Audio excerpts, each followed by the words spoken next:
Sometimes I'm gaining, then again I'm losing. Sometimes I'm rising, yes, sir. Then again I'm falling. Sometimes I'm gaining, then again I'm losing. Sometimes I'm rising, yes, sir. Then again I'm falling. Let Jesus work it out. Please, your Father would work it out. Oh, let God work it out. Please, your Father would work it out. Oh, let God work it out. Please, your Father would work it out. Oh, let God work it out. Oh, work it out. You work it out for Mother Lisa.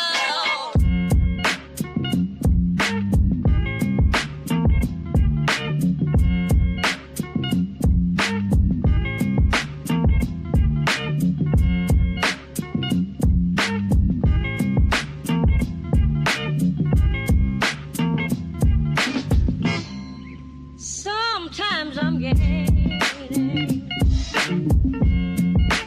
then again I'm losing. Sometimes I'm rising, yes, sir. Then again I'm falling. Sometimes I'm gaining, then again I'm losing. Sometimes I'm rising, yes, sir. Then again I'm falling. Let Jesus work it out. Please, your Father would work it out. Oh, let God work it out.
All right. Welcome back, ladies and gentlemen. This is David Patrick Carey with Church of the Eternal Logos. And today we have a very interesting stream. A major shout out goes to Ryan for sponsoring today's stream.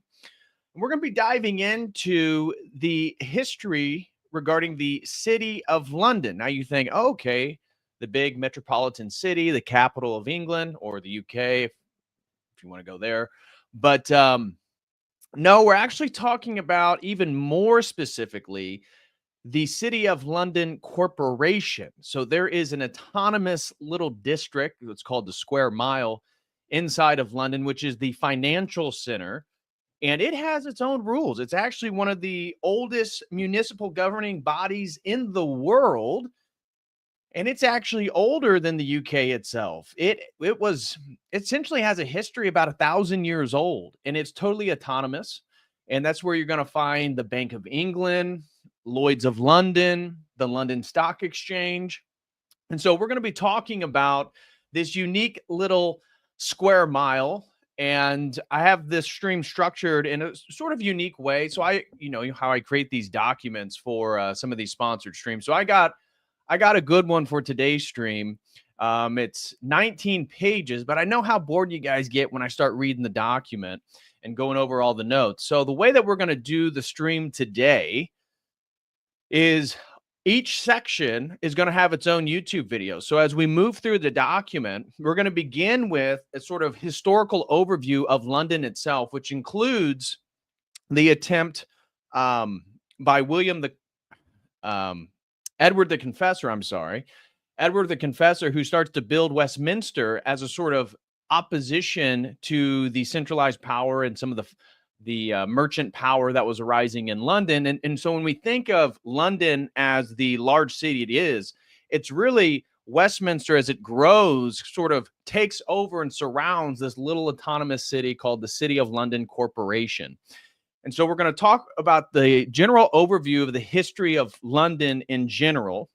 Then we're going to get into the Magna Carta. If you guys are familiar with that 1215 document forcibly signed by King John in regards to his sort of rebellious barons, and how this document officially sanctioned the City of London Corporation as an autonomous zone. Then we're going to get into the City of London Corporation. We're going to learn about the way in which they sort of preserve this medieval heritage. And even when they do these formal ceremonies for like the Lord Mayor of London, which is not the Mayor of London, this is a separate entity. They have their own police force. They have their own courts. They have their own mayor. And he actually has a special seat sitting in Parliament. We're going to talk a little bit about then the City of London Corporation.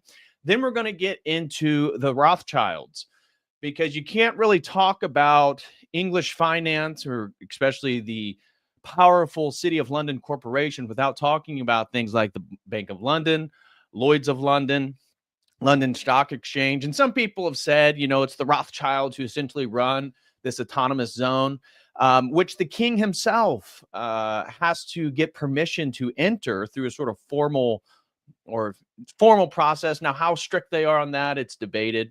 But historically, there is a formal process in which the king himself has to get permission to enter into this sort of financial square mile. And so I got a video. I have a whole section on the Rothschilds and Mayor Michel Rothschild and how he sent his sons out. And it's going to be Nathan Mayer Rothschild, who really sort of founds and sets up the Rothschild Bank. What is it? The NM Rothschild and Sons Bank there in London. And he's going to be the most successful of the sons. Eventually, the other four are their enterprises are essentially going to fail. And it's Nathan who's going to be victorious. And so I got a video documenting a little bit about the Rothschild expansion and how they fooled Napoleon. And it has to do with the immense power that the Rothschild family had during the Napoleonic Wars. And then we're going to get into the Balfour Declaration and things like that. And that's essentially going to do today's stream. So I have to be a little bit careful in the presentation. Again, major shout out to Ryan for sponsoring it. He sent me a document that was kind of framing the type of stream that he wanted. And it was a little bit more explicit than I think is suitable for the YouTube, if you know what I'm talking about. And so I'll share his link with you guys. So if you guys want to check out that full article, but I'm trying to keep it appropriate so that this doesn't get flagged. And I saw that if you put Rothschild or anything like that into your YouTube, the title of the video, even though I did put it in one of the tags for this video, but I noticed all of them have a Wikipedia slot right underneath the video telling you who exactly the Rothschilds are. They're an Ashkenazi Jewish noble banking family. So we're going to talk a little bit about that. So the way, again, I have a very short opening monologue here to just describe what it is that we're talking about. And then we're going to get straight into the document. As I said, instead of just going through the document as I've done, I know people get a little bit bored with that. Some people really into the information love it. I've got a positive response, but I know some people get bored with it. So we're going to go section, video, section, video, section, video. That way it kind of keeps the entertainment throughout the stream. But for those of you who don't know, this is just a quick overview. London was actually first founded by the Roman Empire. General date of the founding of Londinium is around 43 AD. And so it was strategically located on the River Thames, and the Romans thought this would be a great outpost that ships were able to dock, and they would do merchant trading and stuff like this. And it was actually a very strong outpost for the Roman Empire. But by the 2nd century, it was essentially the capital of Roman Britain. And it had roughly around inhabitants of like 60,000 people, which was pretty solid. And then by the time we start getting into the 5th century, this is by the time the Anglo-Saxon takeover, the Roman Empire pulls out of Britain altogether. The Roman Empire essentially falls in the 470s. The Western Roman Empire, obviously, were Orthodox. So the Roman Empire continued over in the East, but it was renamed London Vic. And this is roughly around the 5th century. And so by the late 9th century, remember we did a whole stream on St. Alfred the Great. That was another sponsored stream. And we did a whole stream on the British Isle Saints. But it's St. Alfred the Great that essentially reestablishes the city of London. It was essentially abandoned after the Romans. And so it's with St. Alfred the Great that he sort of reestablishes the city within the old Roman walls, some of which are actually still present in the city itself. But by the early 8th century, we see it beginning to take on a very important role regarding commerce and trade. And so I found a quote by the Venerable Bede actually saying, and this is the 8th century, so we're talking the 700s here. And he says regarding London, that is a trading center for many nations who visit it by land and sea. So we already see that London is this strong city, wealthy city for commerce and trade already by the 8th century. And this is going to really set the standard and the sort of pedigree of why London has that financial reputation. And it's going to really set the stage for its real development and taking form in the way that we understand London now in the 18th century. But it's Edward the Confessor who then builds Westminster in around 1042 to 1066. Of course, 1066 is a very important date. What happened in 1066? Who's all my historians out there? What happens in Britain in 1066? I know Crispy's going to know because he's Irish, but he's in the UK. Battle of Hastings.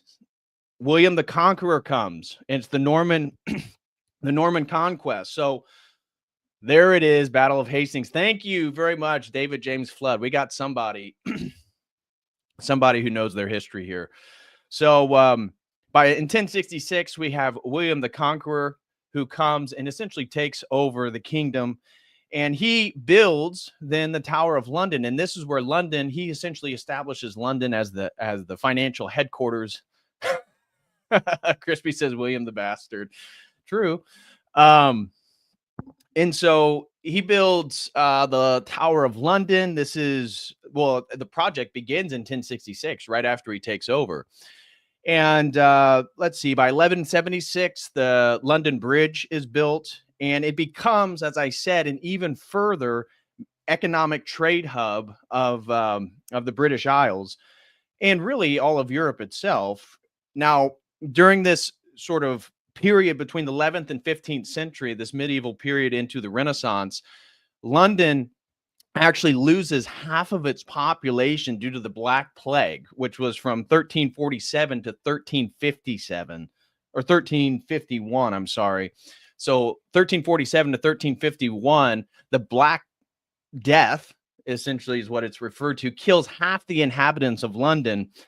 And the City of London Corporation actually begins to expand during this general period. Now we have the Magna Carta signed in 1215.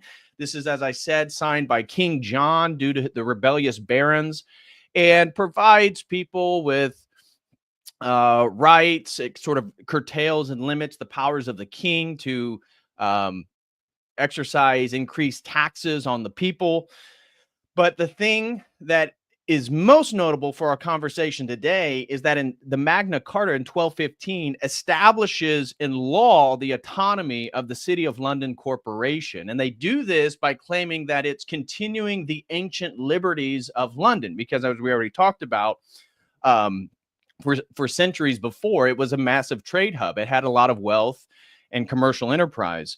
So we look then, the City of London Corporation, the square mile within London proper, we find the Bank of England, the London Stock Exchange, Lloyd's of London. And Lloyd's of London is a insurance market. So it's very interesting that it's not like its competitors. Lloyd's of London is not really an insurance company per se. It is a market for insurancers that sort of sets the standard of risk and all this different stuff, but very, very important. And so by the 17th century, it becomes the key financial hub in relationships. So you have London, New York, and Hong Kong. These sort of become the three central trade hubs in the world, New York being the largest, and then London, which London is still, I believe it's the second largest financial hub in the world, and New York is still the largest. So it gains its unique political autonomy. As I said, it's one of the oldest municipal governing bodies in the world. And then it preserves this strange medieval heritage. So we're going to watch a video that actually shows the processions through the streets when the Lord Mayor of the City of London, when they are announced or when they are elected, which is a very interesting process. I have a whole video that we're going to look at is how exactly is the mayor elected within the City of London Corporation. It is replete with horse and buggy and medieval attire, if you will, medieval hats. And so it preserves the City of London, this financial square hub, in a way sort of preserves this medieval heritage of London being a financial trade center. And we have the St. Paul's Cathedral, the Tower of London, the Guildhall, which there's a video inside Guildhall. I guess some people have referred to as one of the most beautiful buildings they've ever witnessed. In 1694, we have the establishment of the Bank of England. And then in 1801, we have the establishment of the London Stock Exchange. Now, as I said, we're going to be diving in a little bit to the Rothschild family as well, because when we're talking about the financial power of London, you cannot miss the importance of Nathan Rothschild, who is the son of Mayor Amschel Rothschild, who founds this sort of banking, this Jewish family banking dynasty in Frankfurt, Germany. And then he sends his 5 sons to different parts of Europe, Nathan of which goes to London. And that is, I think his trip to London is in like 1797. So right at the end of the 18th century. And he then establishes the N.M. Rothschild and Sons Bank in 1811. And so you have to remember that England, unlike France, the French Revolution, where they essentially begin to kill the aristocrats, England never went through this process. And so I was watching a video. We're not going to watch it for today's stream, but it's very interesting talking about the class division in England, specifically, or the UK, because they sort of still have these strict class divisions between the aristocrats, the upper class, upper middle class, and then working class. Here in America, we kind of just have like the rich, the middle class, or the wealthy, and the middle class, and then sort of poor. And it's really just based on your the amount of income you have. But Europe, in England in specific, has had a long history with aristocrats and stuff like this. And so the Industrial Revolution in England was a major factor in which the Rothschilds essentially financed industry, and Nathan Rothschild in particular. And people have said they essentially run the City of London, the Square Mile Corporation, and they probably do, no doubt about that. I would believe that essentially they do. But the unique thing about the Rothschilds is that they've never actually taken direct political power of England or the UK or even the Square Mile of the London Corporation, the City of London Corporation. But they do it through the exercise of their immense financial power. And they were the leading lenders at the time, essentially for Europe, all of Europe itself. And this aided and abetted the power that London and England specifically had. And so they became the leading buyers and dealers in British bonds, which is a way in which they could kind of steer the policy of the British government themselves without actually ever taking power. And so they dominated through finance. It was financial domination without direct political power. And then in 1917, if they didn't have all that political power, if they didn't have all that wealth, they wouldn't have been able to get Lord Balfour to write the Balfour Declaration and support the establishment of the Zionist project of Israel. And so we're going to talk a little bit about that. And in fact, I have the video that I think most people have kind of seen clips from. This is when Lord Rothschild is talking about and reflecting on the Balfour Declaration document that I guess he has in one of his mansions. So we're going to watch some of that. But the Jews in England specifically have an interesting history, because the Jews did not arrive in England until 1066. So with William the Conqueror, the Norman conquest, the Normans coming and defeating the Anglo-Saxons, this is the first time in English or British Isle history in which the Jews actually arrive in significant numbers. So 1066, and they did so, and William the Conqueror thought so, is because of their merchant power. So they literally came to become money lenders in England at the time. And of course, the Christians were forbidden to practice usury. This was due to canon law. And so William the Conqueror brought these Jews in because they could practice usury and they could become money lenders, which he thought would be advantageous for the country itself. Well, unfortunately, by 1290, we have the expulsion of the Jews, or at least unfortunate for them, expulsion of the Jews from England. And that lasted for about a 364-year period in which there were no Jews except for very small groups of Sephardic Jews. And they all resided essentially in London, but it was very, very few. 364 years in which Jews were excluded from England. And it wasn't until 1656 with their readmission under Oliver Cromwell. And so since 1656, they began to sort of grow power as moneylenders, as merchants. And you can see, fast forward about 140 years, and we have then Nathan Rothschild entering into the scene and essentially taking things over. So again, we're not going to get into too many specifics or things, but I have a whole section on the history of Jews within England and the relationship to London and the sort of financial center. So this is just a quick overview of the things we're going to be getting into today, guys. So smash that like. Real John Connor says Cromwell was a punk. Yeah, I could see that. Been downhill ever since. Well, when you look at Zionism and you look at, London, for example, this square mile is essentially the home of the world's largest money laundering operation in the world. And so I have a video, and it's kind of funny. they're talking about the corruption due to this square mile, the City of London Corporation, that they're essentially able to take funds from gangsters, criminals, warlords from around the world, oligarchs, and they can essentially funnel their money and launder it into enterprises in which it can't be tracked. And this is one of the reasons why London is still considered one of the most important financial hubs in the world, is because their laws are more relaxed. So the video we're going to watch, they're all complaining about Russian oligarchs, Russian oligarchs. But of course, the problem with London and the laundering of money goes much deeper than just Russian oligarchs. So it's very narrow in their perspective, but they're addressing a very large problem that is true. And you can imagine why certain enterprises and globalist powers themselves tend to funnel their money through London to this day. So we're going to be hitting on all this stuff. Smash that like, guys. Thank you all for being here. I know Saturday's usually a day I don't stream, but certain circumstances emerged last night that I was going to do it last night at 5:30. So we're going to be instead doing a little thing called day streaming today. And of course, since we're talking about London and we're talking about finance, I had to clean up a little bit. I had to, and ironically right now, my wife and I, we've been watching the Peaky Blinders series. I don't know if you guys are aware of that.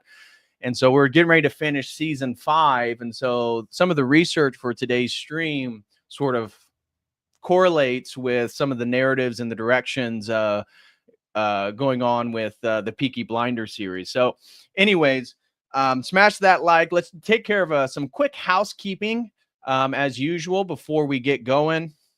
And then, as I said, we're going to kind of frame today's stream a little bit differently to keep people a little bit more interested and not just read my document. But first thing I want to say is the best thing you can do to support my work and get access to today's show notes and document is to go to my website and become a website member for $5 a month. You get access to exclusive videos, all my show notes. I need to edit and put up a video that I've recorded in regards to Vladimir Putin's relationship to Jews and Zionism. That is a video that I've done that's going to be for members. That's probably not going to be on YouTube because of some of the stuff may be a little bit too on the nose.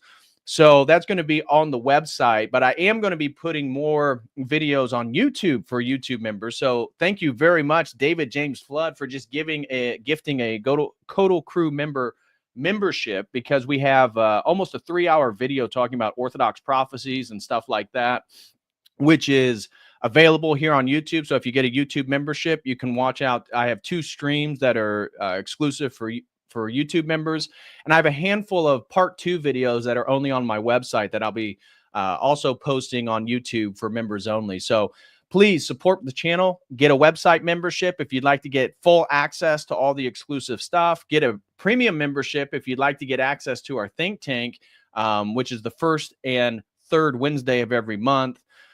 But also, if you would like to set up a one-on-one session, we can dive into a private Zoom meeting and talk about any topic your heart desires, be it philosophy, religion, fitness, whatever it may be. You can sign up with that link right there. It's another great way to support my work. And again, a special thank you today goes out to Ryan for sponsoring today's stream, because I thought it was a great topic. Obviously, it's a little hot, but I think the way that I framed it is I found other YouTube videos that are already talking about these topics, so I shouldn't be stepping out any parameters, but really appreciate it, Ryan. God bless you. And if you have a topic that you would like me to stream on, please sponsor a stream. I'd greatly appreciate that. You can do so with this link right here. Also, if you guys are happen to be in the market for some Orthodox products, check out orthodoxdepot.com. Orthodoxdepot.com. Use promo code COTEL, COTEL, Church of the Eternal Logos. You got 10% off icons, prayer robes, incense lamps, whatever it may be. You'll be able to help me out, as well as a great Orthodox company here in the U.S. So, all right. Now, with that being said, let's begin to get into today's stream. So let me pull up our document here, and the way that I did it is I emailed it to myself so I can pull it up in a web browser. So here is the document, and you can see then I got these YouTube videos and different things that we're going to go through. Now, Ryan had a particular article he wanted me to read, and I did read the whole thing. and this is on the City of London. I'm going to share that link with you guys. I'm not going to read this article to you. It does have some interesting things. For example, talking about the establishment of the City of London Corporation. This is the Guildhall right here that I was talking about. That's within the square mile. Considered to be one of the most beautiful buildings in the world. And, the interesting relationship between the financial powers in the City of London Corporation and the king himself. And here you can see Evelyn de Rothschild talking to then Prince Charles, now King Charles, and seems to have a sort of authoritative tone. Look how he puts his finger right in his chest. Now, you would think for the king of a country, very difficult for a man to speak to him in that way, but it kind of highlights, again, this incredible autonomous power and financial influence this square mile, the City of London Corporation, has even over the UK itself. It basically can dictate and influence policy. And in fact, it has. There's been times in which bills have been proposed within Parliament.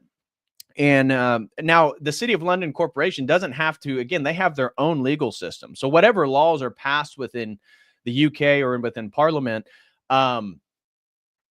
doesn't mean they affect the City of London Corporation. However, sometimes it may hamper business that they're doing domestically. And in multiple cases, they have in fact pushed politicians to vote against various things. And so without the banking industry within London, the Rothschilds certainly would not have the amount of power that they actually have and exercise. So here is that article. Let me share it with you guys and put that in the chat. So yeah, feel free to check that out and read it. It has some good links. I found a couple that I'll show you guys. Like one of them they had was the war profiteer story and war profiteers and Israel's bank, and talking a little bit about its relationship to the City of London Corporation and the Rothschild banking industry, international Rothschild banks, all that different stuff. So I'll share that link with you guys as well. But it does have some good sources down at the bottom. If you scroll down to the bottom, you can find some good hyperlinks. Here's one: UK and the City of London, centers of the world's tax haven. We're going to watch a video that kind of talks a little bit about this. But, I mean, you can look down here and see, Pfizer case stirs unease at UK tax haven charges. London is a magnet for dirty money, says UK's government anti-corruption czar. Now, of course, the UK can't do anything about it because the City of London Corporation is totally autonomous, so it really doesn't matter what they think. And, of course, they've never passed anything to stop them anyways. But I got a video that kind of discusses a little bit of this, but it's funny, like this one right here, documentary From Russia with Cash, Channel 4. It's funny how we're talking about massive corruption. We're talking about global drug trade, global sex trade, global slave trade, oligarchs all around the world. And the video that we're going to watch, the thing that they're most upset about is that Russian oligarchs launder their money through the City of London Corporation as well. So a little bit of a myopic focus, if you ask me. I think big pharma, big tech, Google, Apple, many of the major U.S. tech players all have offices within the square mile so that they can take advantage of some of the tax breaks of the sort of offshore shell companies and stuff that they set up to avoid getting taxes. And like I said, London is the hotspot in the world for that. So here's this link as well if you guys want to check this out.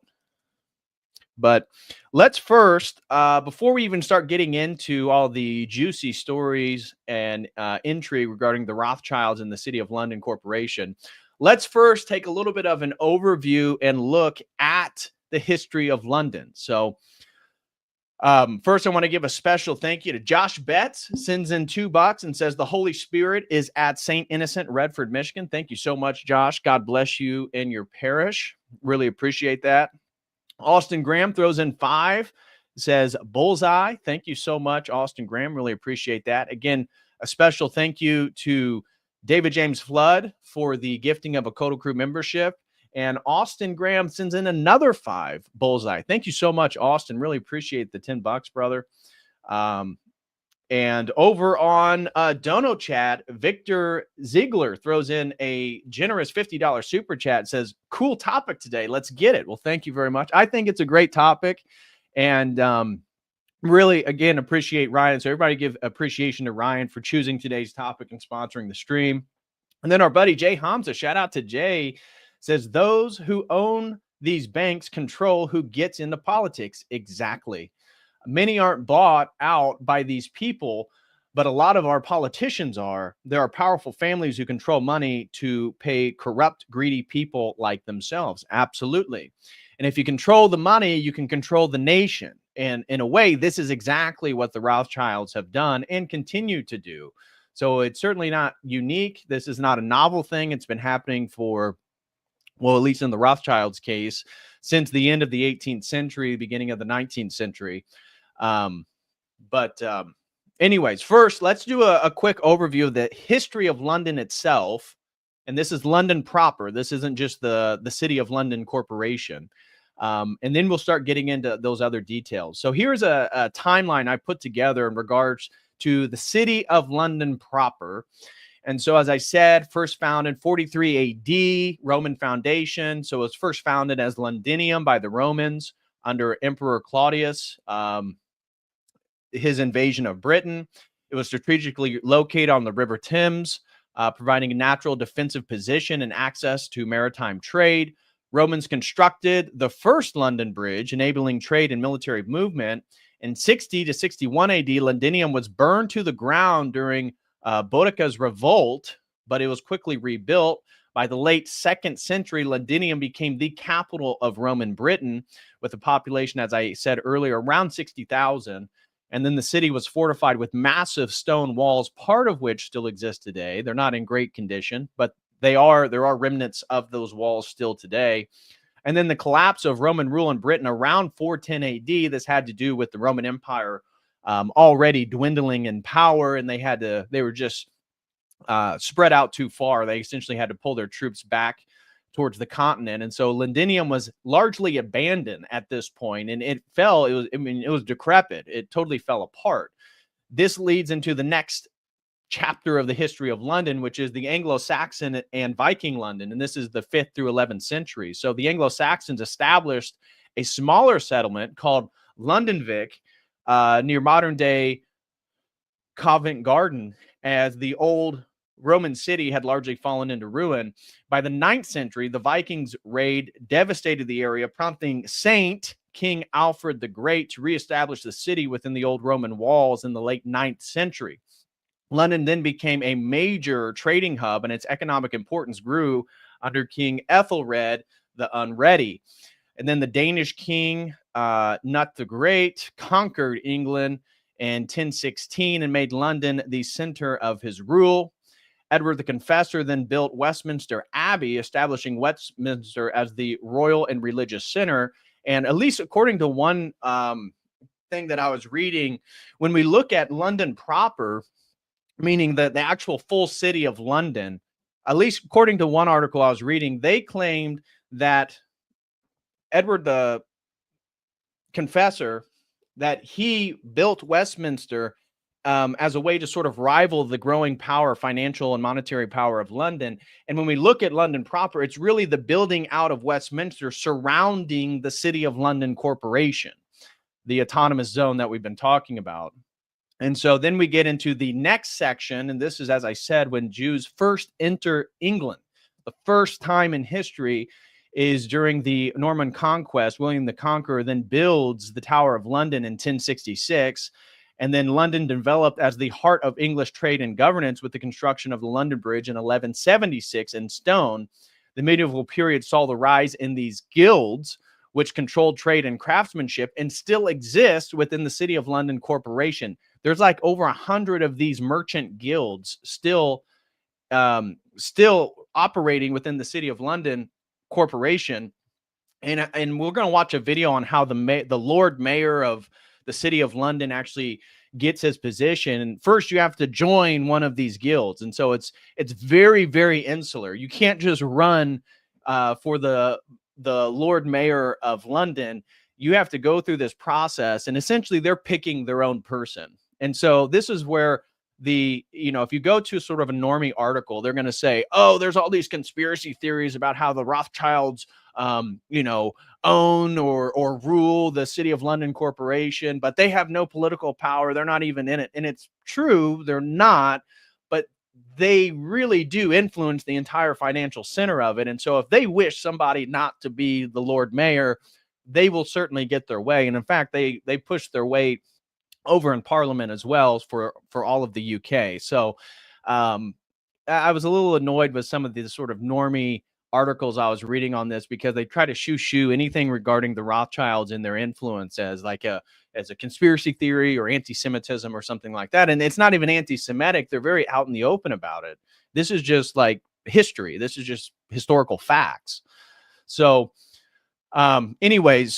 so eventually, as I said, the Black Death from 1347 to 1351 devastated London's population, killing essentially half of the residents. And then you had the Peasants' Revolt, 1381, led by Wat Tyler, saw rebels storm the city, only to be suppressed by King Richard II.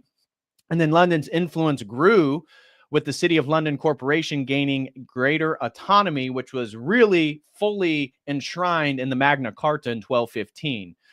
Then you have the Tudor and the Stuart London. So that's from 1485 to 1714. Under the Tudors, London expanded rapidly, driven by trade and the growth of the English Renaissance.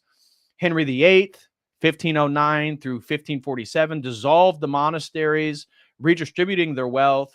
Elizabethan London, 1558 through 1603, became a center for theater and literature, with figures like Shakespeare performing in the Globe Theater. Then you have the Great Plague of 1665, killed an estimated 100,000 Londoners. Then you have the Great Fire of London in 1666 that destroyed much of the city, but it was led to its rebuilding under Sir Christopher Wren, who designed St. Paul's Cathedral, which St. Paul's Cathedral is within the square mile, the City of London Corporation. And then London grew as a major center of finance with the establishment of the Bank of England officially in 1694, which, depending on what article you read or who you ask, is implicitly oriented and run by the Rothschild family once Nathan sort of grows the empire there in the 19th century. Then you have the Georgian and Victorian London. This is from 1714 to 1901. The 18th century saw London become the largest city in Europe with the development of institutions like the British Museum, 1753.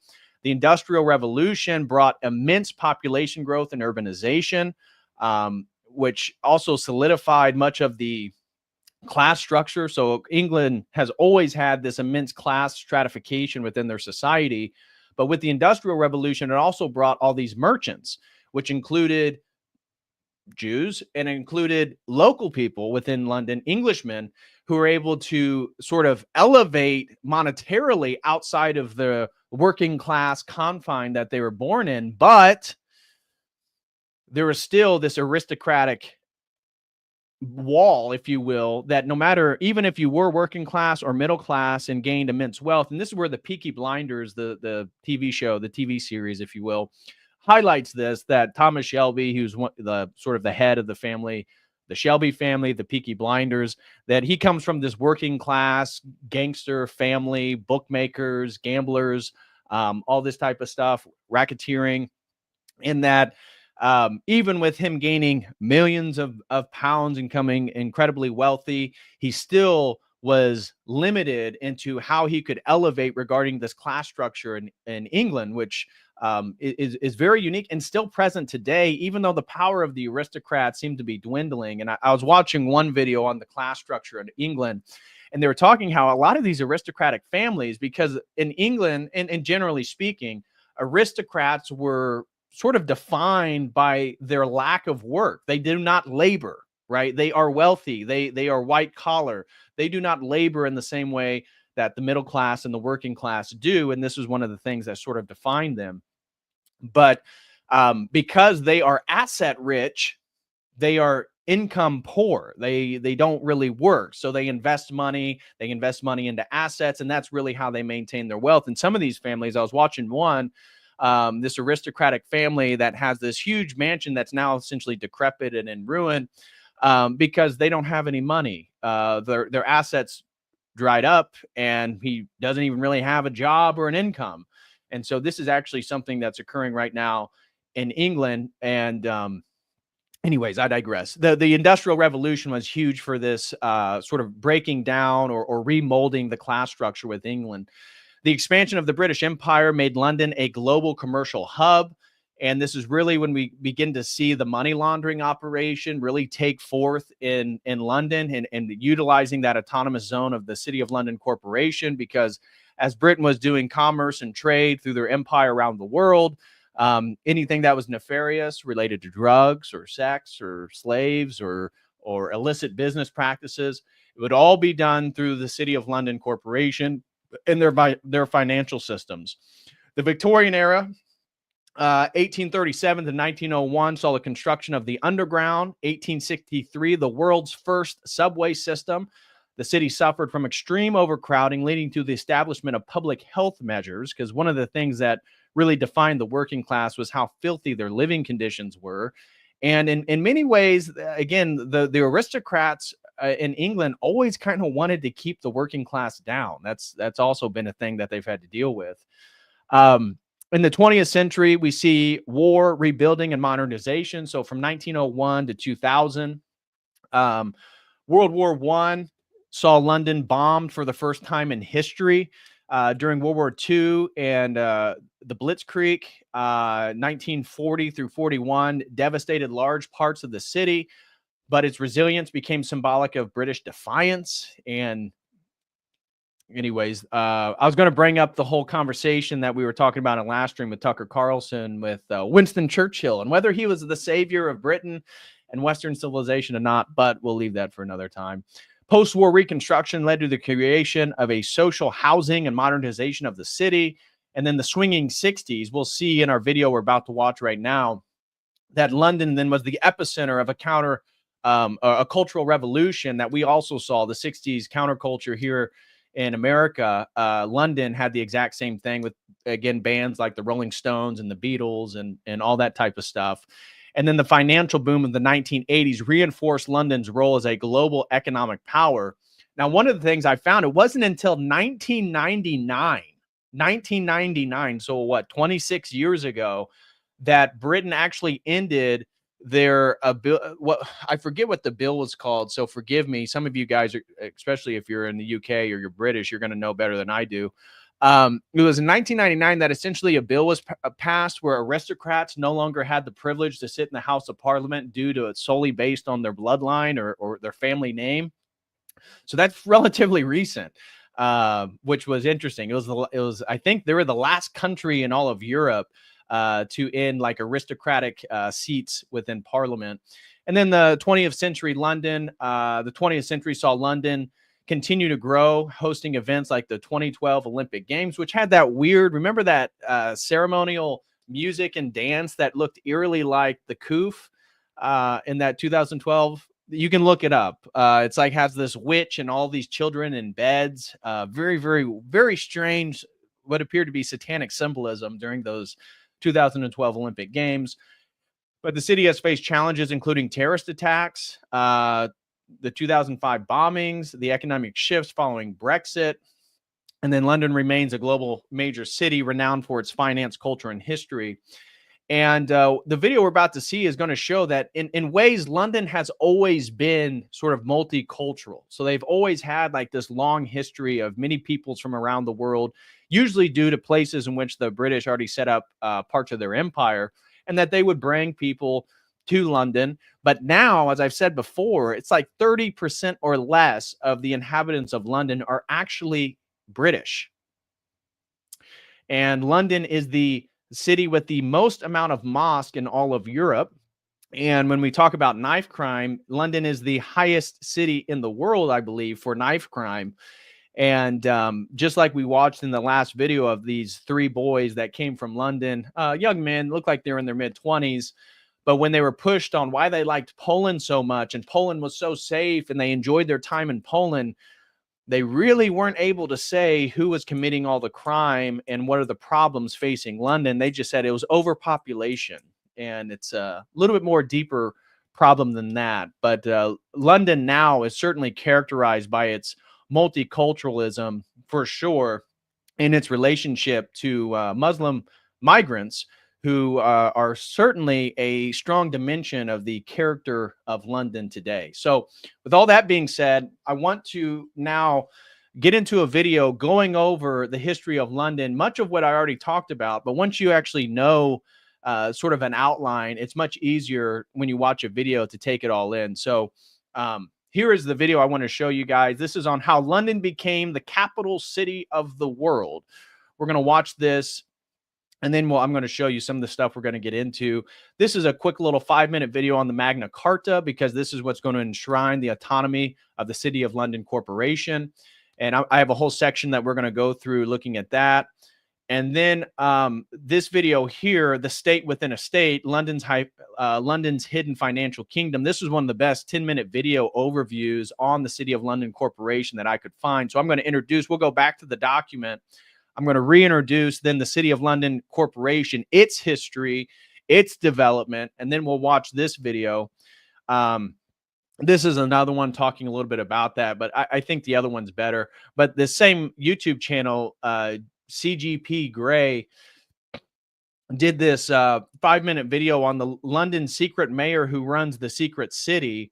This was a really fascinating video, and I'm going to play that one for you guys eventually, looking at how they elect the Lord Mayor of the City of London Corporation. And this video is the one I was talking about from Financial Times. This is 2 years ago, so this was during, again, the sort of beginnings of the Ukraine-Russian conflict. And they're talking about how London is the official money laundering hub of the world because of their relaxed laws and how easy it is to set up shell companies and offshore banking. Their whole focus is on Russia, as you can see by the thumbnail here, but they really miss on maybe larger operations and why this is so prominent and why London is still the headquarters of it. I had a video on the knowledge. Are you guys familiar with the black taxis in London? It was kind of a separate thing. It really doesn't relate to the City of London Corporation, but it was a rabbit hole I went down for research. I thought it was pretty interesting regarding the black taxi. Some of you guys are probably already aware of it.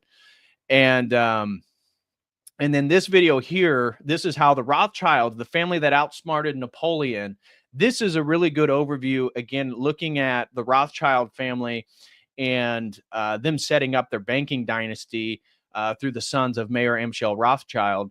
Now you can see anything with the name Rothschild gets the Wikipedia notice right under the video. So I'm hoping mine doesn't, because it affects the ability of people to view it. You get less views, that's for sure. Although this one has 765,000 off a 31,000 subscriber channel. But whenever I've had a video with one of these Wikipedia links underneath it, it always tends to get less views. So I didn't include Rothschild in the title, even though his face is right there on the thumbnail. So we'll see. Me saying the name, the AI may kick it up. And next time you click on this video, there may be a Wikipedia link underneath it trying to correct the misinformation about the Rothschild family.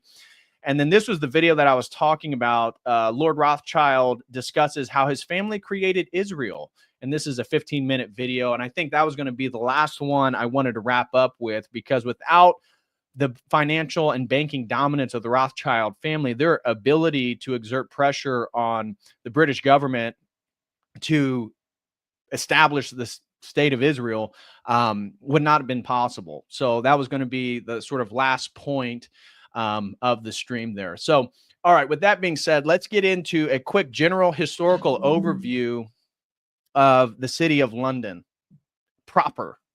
Is how London became the capital city of the world. The city that would one day become the mega metropolis of London owes its existence to the arrival of the Romans in Britain almost 2,000 years ago. When the legions invaded the island in the year 43 AD, they constructed a defensive settlement on the northern side of the River Thames, naming it Londinium. Like most cities founded by the Romans, it was strategically situated at the narrowest point of the river that allowed for the construction of a bridge, thereby connecting it to the wider road and sea route networks of the empire. The initial settlement of Londinium was small and remained vulnerable to attack.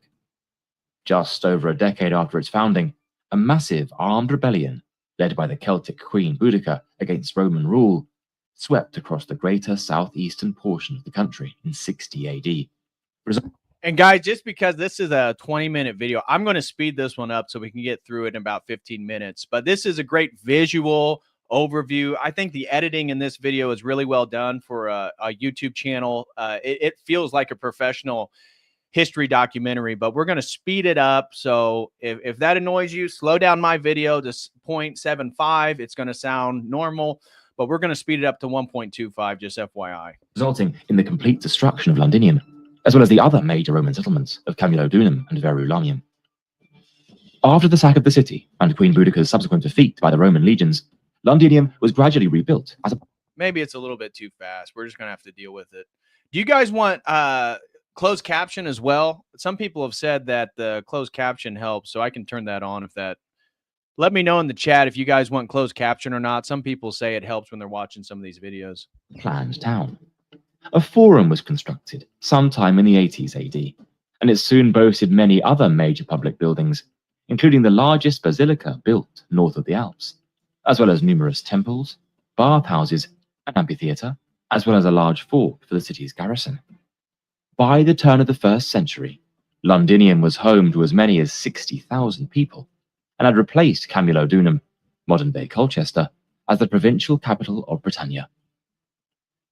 Sometime between 190 and 225 AD, it was decided to build a defensive wall around the city to protect its inhabitants from future attacks.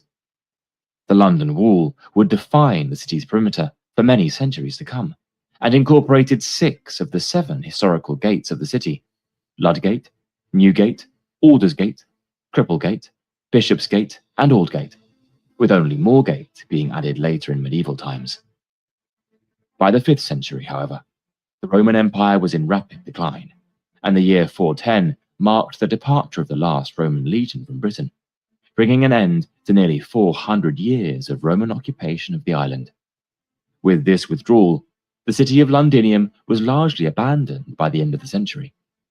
It was only with the arrival of the Anglo-Saxons in Britain that the city of London was given a new lease of life. Just to quickly pause for a moment, and let you know that making during seeking and in practical health web therapy platform was the most credential you actually feel like off your first across the North Sea from what is now northern Germany and Denmark in the 5th and 6th centuries. They initially left the abandoned Roman city as it was and focused on constructing their own settlement named Ludenvik to the west of the Roman walls in the area around what is now Covent Garden. By the late 7th century, it had a population of around 10,000 people and was home to a flourishing port, as well as the first iteration of St. Paul's Cathedral, which was founded by the first post-Roman bishop of London, Mellitus, in the year 604. The presence of a Christian place of worship in the city helped promote the conversion of the pagan Anglo-Saxon peoples to Christianity in the decades that followed. However, by the 9th century, the prosperous trading centre and the religious treasures housed in Ludenvik began to attract the attention of other pagan peoples from overseas, who were bent on seizing this wealth for themselves. The Viking Age in Britain began with the well-documented raid on the monastery of Lindisfarne in 793, and shortly afterwards, other treasure-laden centres of worship across the British Isles had fallen victim to their attacks. London was no exception, recording its first Viking raid in the 830s. These raids increased in number and intensity over the following years until the Vikings switched tactics from raiding to invading. In the year 871, London was occupied by the Great Heathen Army, which purportedly camped within the old Roman walls. By 886, the city had been retaken by English forces under the leadership of Alfred the Great, who ordered that the Saxon settlement of Ludenvik be moved back within the old Roman city walls. The fortifications were subsequently rebuilt, as was the bridge that crossed the River Thames, and the settlement was renamed as Lundenburg. The city's size and commercial wealth meant that it steadily grew in importance over the following centuries, although it faced competition for political prominence from the traditional Anglo-Saxon capital of Winchester. Despite suffering further Viking attacks in the 10th and early 11th centuries, London remained intact. Upon the orders of King Edward the Confessor, it became a new centre for royal power, with the foundation of Westminster Abbey. The church was completed around 1060 and was consecrated shortly before Edward's death in January 1066. Westminster Abbey then became a focal point for royal religious ceremonies in the country, with Edward being the first of 18 monarchs to be buried within the church, and his successor, King Harold Godwinson, becoming the first of 40 kings and queens to be coronated in the same building. The year 1066, however, would mark a pivotal moment in London's history, as well as that of the wider country. The Norman conquest of England was launched by Duke William of Normandy in response to what he perceived as the wrongful succession of King Harold Godwinson to the English throne. Believing himself to be the rightful heir, William invaded England, defeated Harold's Anglo-Saxon army at the Battle of Hastings, and then marched on London to have himself crowned as the new king in Westminster Abbey on Christmas Day, 1066. Under the new Norman regime, fortresses were built across the country to suppress the native population, and within London itself, several new fortifications were constructed. The most prominent of these was situated at the eastern end of the city, where an initial timber fortification was replaced with the first ever stone castle in England. From that point onwards, the Tower of London, as it became known, would be greatly expanded over the following decades and centuries, serving as a bastion of royal power that was projected across the city and country as a whole. At this point, London was by far the largest and most important city in England, though it was not yet considered to be the nation's capital. Winchester retained this honorary title, as most institutions associated with royal power remained situated there. It was only after a fire destroyed much of Winchester in the 11th century that the royal offices relocated to London. A further strengthening of the city's royal connections occurred in 1097, when King William II began the construction of Westminster Hall, originally intended as a residence for the king, rather than as a meeting place for Parliament. London's development accelerated rapidly during the medieval period, with its population rising from 15,000 in 1100 to well over 80,000 by 1300. Aside from its predominantly native-born population, the city was home to several foreign communities, including French wine traders, Flemish textile merchants, as well as Danish and German seafarers. A sizable Jewish population also resided in the city, having settled there after their entry into the country following the Norman conquest around 1070. Most of London was still confined within the city walls at this time, though the area south of the river, known as Southwark, was also growing in importance. Passage over the river had been made possible by a wooden bridge that existed in various forms for centuries. But in 1176, the timber bridge was replaced with a more permanent stone structure. Upon its completion in 1209, the new London Bridge had a gatehouse at its southern end and was lined with houses on either side, which rose several stories high and protruded over the river. For over 600 years, it remained the only way to cross the River Thames on foot. London's development was not only marked by physical construction, but also by the establishment of its political institutions. The first recorded mayor of the city, Henry Fitz-Aylwin, took office in 1189, and the city's right to political representation was confirmed in the Magna Carta, signed by King John in 1215. This formally declared London's unique privileges, separating it from the rule of the rest of the country, and ensuring its independent governance by its own citizenry, rather than by royal power. London's fierce protection of its independence was largely motivated by the valuable trade that flowed through its markets. Almost all of England's wealthy merchants lived in London, and they, along with the craftsmen who supported their businesses, organized themselves into guilds. These guilds regulated their respective trades and ensured consistent standards across various professions. The oldest of these, the Weavers' Company, was granted a royal charter in 1155, and over the years many other guilds were incorporated, including the mercers, brewers, goldsmiths, ironmongers, butchers, and plumbers, among many others. Despite the prosperity on offer, the tightly packed, winding streets of the city were hotbeds for disease, the most destructive of which struck London in 1348. The Black Death decimated the population, and at its height killed 200 Londoners every day. The city's dense population was also prone to breakdowns in social order. There were countless riots and rebellions during the Middle Ages, but none was more prominent than the Peasants' Revolt of 1381. This saw an army of several thousand countryfolk march on London to protest against the exorbitant tax rates imposed upon them. The uprising led to the ransacking of the city, during which many opulent buildings were destroyed and government officials killed. Law and order was difficult to establish in medieval London. Although there were several jails in the city for imprisoning those suspected of committing crimes, there was no police force yet established to prevent crime in the first place. Instead, a system of deterrence was employed to show criminals what would happen should they be caught. Those convicted of lesser crimes might be placed in the stocks or pillories, but for those convicted of the most serious crimes and sentenced to death, they were taken to one of the city's execution grounds at Tyburn, Smithfield, or Tower Hill to meet a grisly end in front of a large, jeering crowd. The dawn of the 16th century and the accession of the Tudor dynasty to the English throne marked a significant turning point in London's history, as it became one of the largest and most important cities in the world. Some of the earliest cartographic representations of London emerged during this time, illustrating the growing scale and development of the city. The Flemish artist Anton van den Wingarde produced a panoramic image of London in 1543, showing that the city had begun to expand beyond the confines of its walls, particularly westwards, towards the centre of governmental power in Westminster. The city's population also boomed during this period, quadrupling from 50,000 in 1530 to over 200,000 by 1603.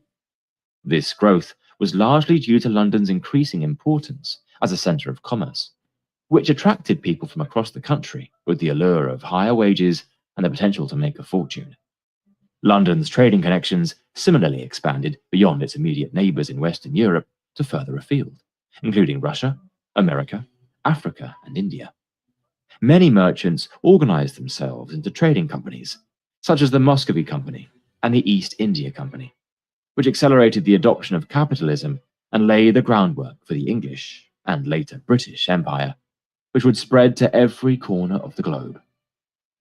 When Tudor Londoners were not making money, they were busy spending it in the city's numerous entertainment establishments. Inns, taverns, and brothels had existed for many centuries already, but the most defining cultural offering to emerge from this period was the theatre. Initially confined to galleried coaching inns and the houses of the upper classes, plays became so popular and successful that dedicated theatres were built. In 1574, the city banned any such establishments within its walls, prompting their construction on the outskirts. The most famous of these was the Globe in Southwark, which hosted many of the era's most influential and famous works produced by William Shakespeare. As the Tudor period gave way to that of the Stuart era, with the death of Queen Elizabeth I in 1603, London began its transition into becoming a modern city. Though this transformation was only made possible through the occurrence of several severely disruptive political and social events during the 17th century. The first of these came about in 1605, when a group of discontented English Catholics attempted to blow up King James I and his government during the state opening of Parliament on the 5th of November. Although the plot was uncovered, with the discovery of Guy Fawkes surrounded by barrels of gunpowder in the basement of the building, the subsequent trial and execution of the conspirators in Westminster set the tone for the other bloody events that were to follow. When King James I's son, Charles I, inherited the throne in 16...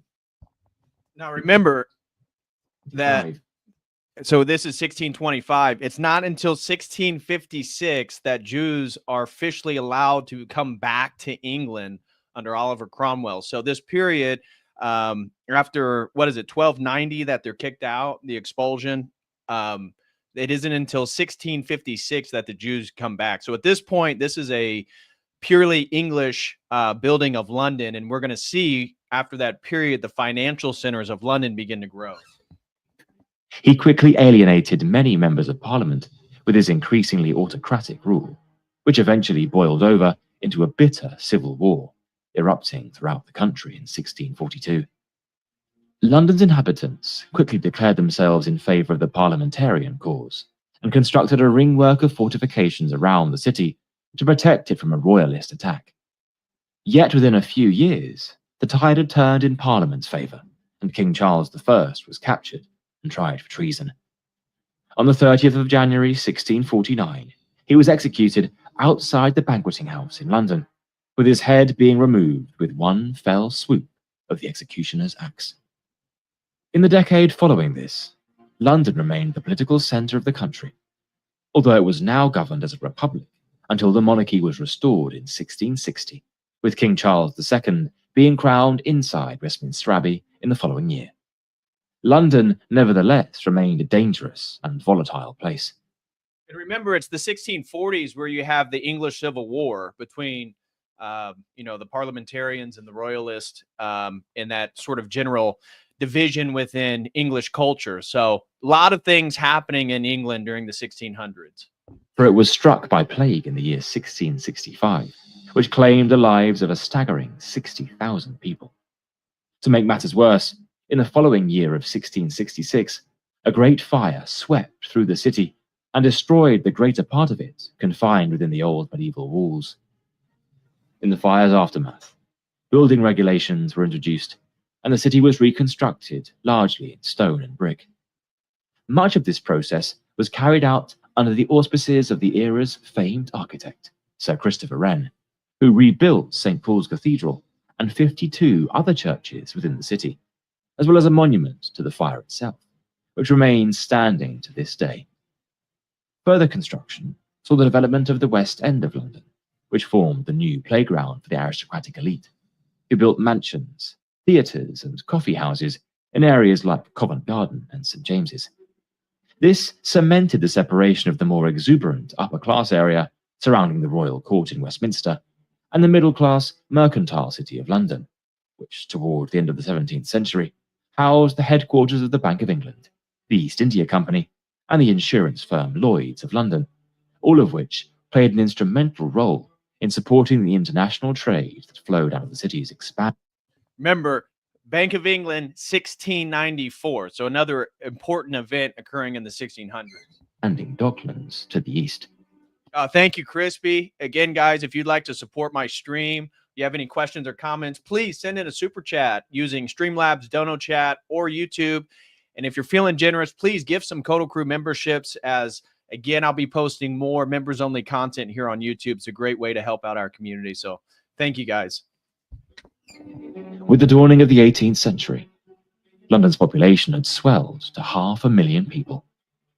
A sizable minority of these formed London's growing immigrant communities, comprising not only of other Europeans like the Irish and Jews, but also those from further afield like Africa, the Caribbean, and Asia. The city's continuing expansion bore witness to some of London's most iconic landmarks coming into existence during this period. 10 Downing Street became the official residence of the Prime Minister in 1732, with Robert Walpole being the first to reside in the building, and Buckingham Palace was purchased by George III and remodelled as a royal residence in 1761. More bridges were also built over the Thames to ease the congestion on London Bridge, with Westminster Bridge opening in 1750 and Blackfriars Bridge opening in 1769. By the time the 19th century arrived, London had become the largest city in the world and was home to over 1 million people, although this would grow to 6.7 million by the end of the century. Now, remember, 19th century England, this is when we have Nathan Rothschild. He comes to England in 1797, so the end of the 18th century. And in 1811 is when he founds the N.M. Rothschild and Sons Bank. So that is the 19th century. And so when you're talking about 19th century England, you can't miss the influence of the Rothschild money. The Industrial Revolution played a large part in the expansion of the metropolis, as people from the countryside flocked into the city in search of work. Many, however, would be forced into overcrowded, poverty-stricken slums, the likes of which were immortalized in Charles Dickens's novel Oliver Twist. As the city's population rose, so did its crime rate, and in 1829, the then Home Secretary and future Prime Minister, Robert Peel, established the Metropolitan Police, which would serve the entire urban area. Over the following decades, the force would become involved in solving some of London's most notorious crimes, such as the case of Jack the Ripper, who terrorized the East End in the late 1880s. The most transformative aspect of London during this time came with the arrival of the railways. This spurred the massive outward growth of the city, as a network of tracks connected the developing middle-class suburbs around London to the main railway termini of the city centre, such as Euston, Paddington, Waterloo, King's Cross, and St Pancras, which in turn were linked by the underground tube network. In 1851, London hosted the Great Exhibition at the Crystal Palace, which showcased the technological and cultural marvels of the age. The fair was a huge success, attracting 6 million visitors from across the world, and promoted Britain at the height of its imperial dominance. Other notable... We just had a super chat. Let me address that real quick. Petru sends in a generous $20 and says, God bless you, DPH, for everything you're doing. Well, thank you very much, brother. Truly appreciate it. If you could give a shout out, we're gathering donations to buy a church. Every penny counts. You can find it by searching Peroia Aberdeen.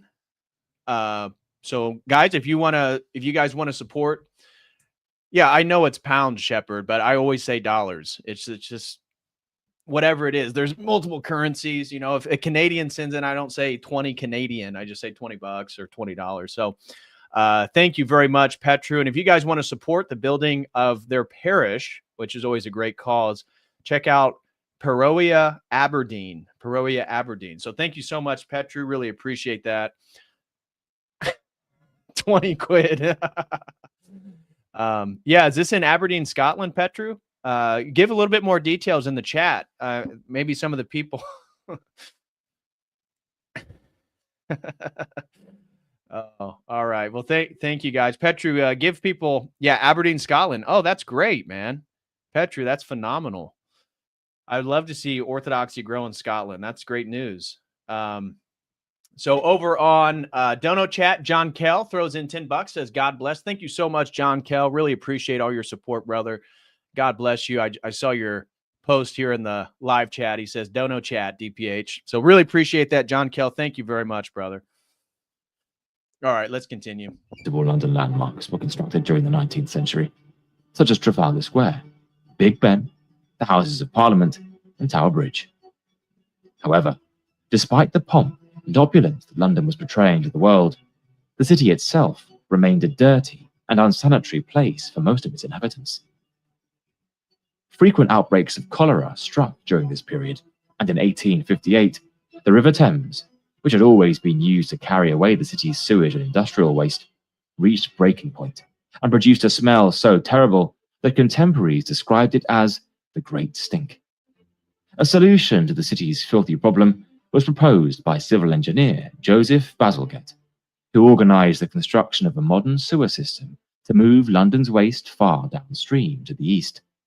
This brought an end to the cholera outbreaks, and his actions are thought to have saved more lives than the efforts of any other Victorian official. The city's most drastic and irreversible changes, however, would occur in the 20th century, when it was forced to face the social, economic, and political fallout from two of the world's most destructive conflicts. The First World War saw London experience its first aerial bombing raids, carried out by German Zeppelins and later by aeroplanes.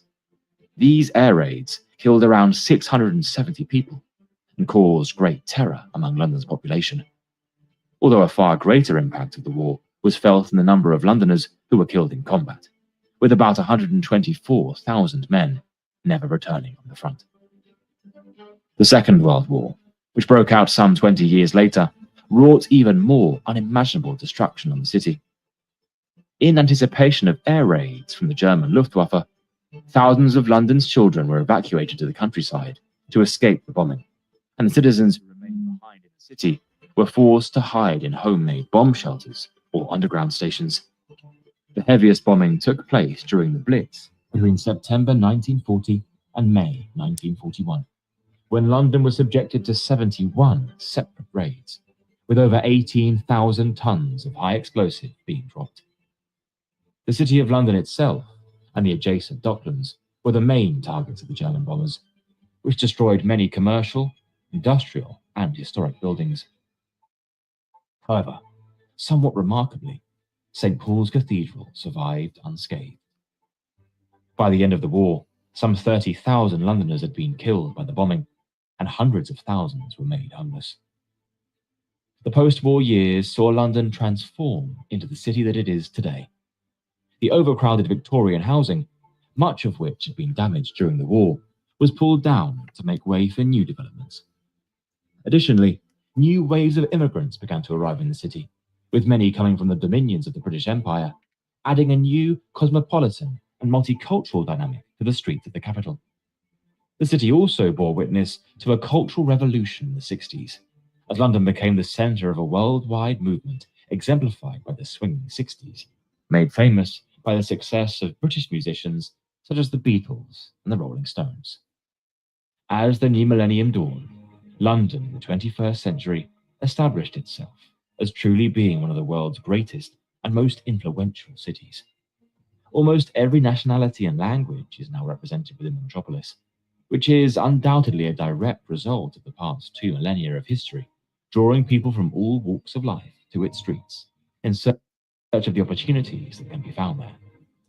Okay, so that does it for our little historical overview of the City of London. Now, let's continue and go through the document a little bit further, talking about the unique role and autonomy of the City of London Corporation. This is this autonomous zone in which the financial centers operate and have their own laws and legislation, politics, mayor, all that different stuff. This is talking about the unique historical importance of the City of London. The City of London, the square mile, has a unique status and an importance that extends beyond the broader metropolis, which is what we just learned about, the overall history. It has been the financial heart of Britain for over 800 years and maintains an unusual degree of autonomy. Here's just a few little facts about it, some of which I've already talked to you guys about. Financial center of the world, London Stock Exchange, Lloyd's of London, Bank of England. Unique political autonomy. The City of London Corporation is one of the oldest municipal governing bodies in the world. It operates independently from Greater London Authority and elects its own Lord Mayor, distinct from the Mayor of London. And that the legal and administrative influence, the Royal Courts of Justice and Temple have made the city a legal center. The Magna Carta, as already mentioned, 1215, granted it certain ancient liberties. And then the cultural and historical significance, we've mentioned that, St. Paul's Cathedral, Tower of London, Guildhall, and it has been the epicenter of literary and artistic movements, and then the evolution as a global capital. London has been a center of political power, economic activity, cultural influence, and remains one of the most diverse cities in the world. Now, the history of the City of London versus Greater London, here's a few things. So the City of London, the corporation, the square mile, is only an area of about 1.2 square miles. It is governed by the City of London Corporation, not the political body of England itself or the UK. This is a private corporation which has existed since the 12th century. The head of the City of London Corporation is the Lord Mayor of the City of London, a separate office. The City of London is a global financial district, as we've already said. Greater London itself is a larger metropolitan area encompassing 32 boroughs. It is governed by the Mayor of London. Is Sadiq Khan still the Mayor of London? I believe he is. And the Greater London Authority, established in 2000. Unlike the City of London, Greater London includes residential, cultural, and governmental institutions, the House of Parliament, Buckingham Palace, Westminster Abbey, the West End, a global entertainment district. And here's a few of the differences. Now, here is, I have a historical overview of the City of London Corporation. Here we go. And again, this whole document, for anybody who wants it, is going to be available at the website. So if you want this document and you want to go over it, because I have a whole section here on the Rothschild banking dynasty, and I have 2 pages at the end of this on the history of Jews in England and the relationship to the City of London and banking and finance, if you guys want access to that. So anyways, the history of the City of London Corporation, everything I've already told you guys about. So here's a little bit of the history. We talked about that. The Magna Carta.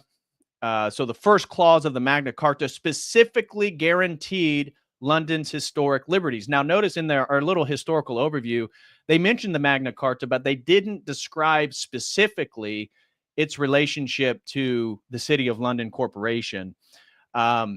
And so it's the Magna Carta is often referred to as the Great Charter. As I said, was signed by King John, 1215, against his barons, rebelling against high taxes, military failures, and royal overreach. Some of the key provisions that shaped future governance is the rule of law. No one, including the king, is above the law, although we'll see certainly the Rothschilds are above the law. Protection and rights of liberties. Nobles and later commoners were granted certain protections against tyranny, due process, limitation of taxation, that type of thing. Now, the Magna Carta in relationship to the City of London special mention, and this is the clause right here, the City of London shall have all its ancient liberties and free customs, both by land and by water. Furthermore, we will and grant that all other cities, boroughs, towns, and ports shall have all their liberties and free customs. I think there's like 13 boroughs, maybe it's 10 or 13 boroughs. We're going to find out in one of the videos that are in the square mile. And so what ancient liberties did the City of London already have? Even before the Magna Carta, the City of London had certain special rights granted by previous kings. The right to elect their own mayor. Since 1189, Londoners had the right to elect their own mayor, the Lord Mayor of London, not the Mayor of London. They had freedom from feudal dues. The city paid a fixed tax, but was otherwise exempt from direct royal control. And then control over its own courts and laws. London, the City of London Corporation, had an independent legal system, unlike other cities that were governed directly by the king's officials. And so the City of London's corporation, unique political and financial independence. It's the city or the state within a state. And then I found a video that we're getting ready to watch that kind of touches on this. So the City of London Corporation, which governs the square mile, one of the oldest municipal governments, we talked about that. It operates independently from the UK government with its own mayor, and this independence is a direct legacy of the Magna Carta. The city's power in trade and finance. Over the centuries, the city became the financial center of Britain and the world, and was only surpassed by New York eventually, which is the leading financial hub in the world right now, controlling trade, banking, and commerce, London being the second, by the way. The merchant guilds and bakers, who operated with special freedoms, helped fund the monarchy and empire. This is partly why they had their autonomy, and the city played a major role in the development of modern finance, including the London Stock Exchange and the Bank of England. Legal and political autonomy, we've already hit that. The city has its own police force, separate from the Metropolitan Police. The Lord Mayor of London is more powerful within the square mile than the Mayor of London is. And the City of London's unique voting system allows both businesses, not just residents, to elect local officials. This is one of the ways in which the square mile, the City of London Corporation, assures that the mayor and the people who are elected are done so on behalf of the financial institutions that run and operate within it. This is a little bit talking about the growth of the City of London Corporation. So the city's governing body became known as the City of London Corporation, with the Lord Mayor, Alderman, and the Common Council. The corporation was responsible for regulating trade, maintaining law and order, and managing civic infrastructure. By the late medieval period, it had its own legal system, including the Court of Aldermen. The city's economic power and its role in finance. The 14th through 17th century, London's merchants controlled much of England's international trade, including 2 wool exports. The city attracted foreign banks and merchants, especially from Italy, the Low Countries, and Germany. The Guild Hall became the central administrative building for the corporation. And the rise of the financial institutions, so 17th century. 1694, the Bank of England was founded within the city, marking the beginning of modern banking. And the London Stock Exchange formally began in the 17th century as coffee house-based trading. Now, more recently, by the 18th century, London became the financial capital of the world. The East India Company, headquartered in the city, controlled global trade routes. The Bank of England solidified London's dominance in banking, again, with the shadow hand of Nathan Rothschild, and the London Stock Exchange was formally established. Once we get into the Industrial Revolution, the British Empire ensured that the pound sterling became the world's primary reserve currency. London's financial institutions provided capital for industrialization across the empire, of which, again, the Rothschilds often lended. The city's banks financed global projects, including the construction of railways, canals, and ports worldwide. And then the 20th century, surviving wars and economic shifts, all that different stuff. So much of that is repeat. You guys are aware of it. So let's see, if we go down here, I have the next section that I really want to get into is the Rothschild family and the financial power of London, their influence on the city of London and the British finance. We'll talk a little bit about his son. So Mayor Amschel Rothschild sends out Nathan to London, Amschel Mayer to Frankfurt, Solomon to Vienna, Karl Mayer to Naples, and James Mayer to Paris. All the other sons, besides Nathan, end up eventually closing up shop, and London becomes the capital of the Rothschild banking dynasty. So we're going to touch on all that stuff. But first, I had this video on the Magna Carta, but I mean, we get it. I don't want to repeat too much. So let's just get into the City of London Corporation, the state within a state. So here's this. Check this out.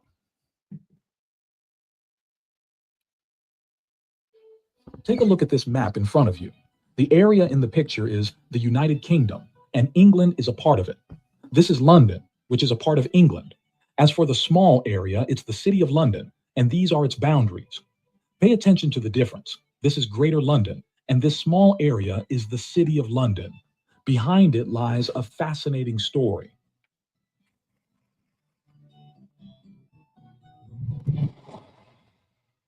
The site has been treated differently by the king and the government in a way no other place in the United Kingdom is treated.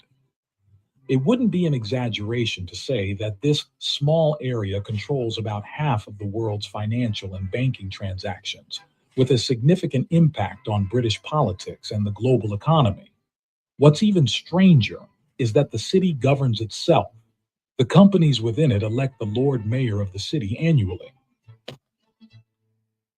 Every year in November, the City of London seems to travel back in time by about 1,000 years to hold celebrations in a peculiar manner. If you were to witness the celebrations, you'd see the Lord Mayor of the city and officials dressed in medieval attire, riding in a horse-drawn carriage through the streets in ritual-like festivities. These celebrations have remained virtually unchanged for nearly 8 centuries. I got to say, though, I kind of dig the aesthetic, right? Even though these guys are sort of LARPing as medieval barons and royalty aristocrats. I don't know. In America, we don't have that. Formal attire in America is just like modern dress suits, maybe tuxedos if you're really fancy. I do appreciate this sort of aesthetic of the medieval look, and the fact that they still bring this out every time they elect a new Lord Mayor. Yeah, exactly. Kind of drippy, dripped out, kind of drippy.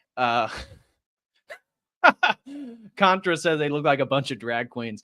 I don't know. I dig that old, like, formal aesthetic, but you don't get that in America. We're just too modern, too recent of a development as a nation. But yeah, Rogue Runner says, bring back monarchical aesthetic for Ortho Kingdom in America. Yeah, we got to bring back the Byzantine aesthetic, right? Purple robes, formal dress, knights in armor, all that different stuff. So, anyways, let's continue on. Each year, at the same time and in the same fashion, these celebrations take place, and you might be wondering about their purpose.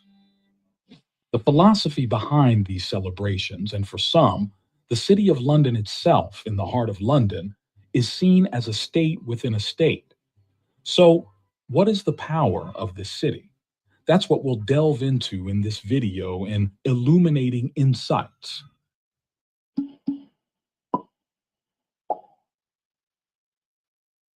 When we say City of London, we are talking about the small area located at the heart of Greater London. It is the oldest continuous democratic municipality in existence today, predating the British Parliament itself. It was founded by the Romans in the year AD 43 and has, to some extent, retained its boundaries to this day. Its area is approximately 1 square mile, and its population does not exceed 9,000 people. However, about 500,000 people work there daily, most of them in the financial sector, including banks, insurance companies, accounting firms, and law offices. In the City of London, you will find the Bank of England, the Central Bank of the United Kingdom, and the London Stock Exchange. Here you'll get a video link about the importance of central banks and their role, or you can find it in the description below. Additionally, you'll find nearly a quarter of the world's largest global banks, making it the second largest financial center globally. This small area controls about 40% of international stock, bond, and derivative trading outside of stock exchanges. Nearly 30% of global currency trading takes place in the City of London. Almost 90% of marine insurance worldwide is concentrated in this small area. This means that virtually every ship sailing the seas has some dealings with them, and all of this is squeezed into 1 square mile. This area is not just a city. It is a corporation known as the City of London Corporation. This corporation has a Lord Mayor who is also the head of the city and is elected annually. By the way, in a very peculiar way, the elections involve not only the approximately 9,000 residents, but also the companies operating within the city.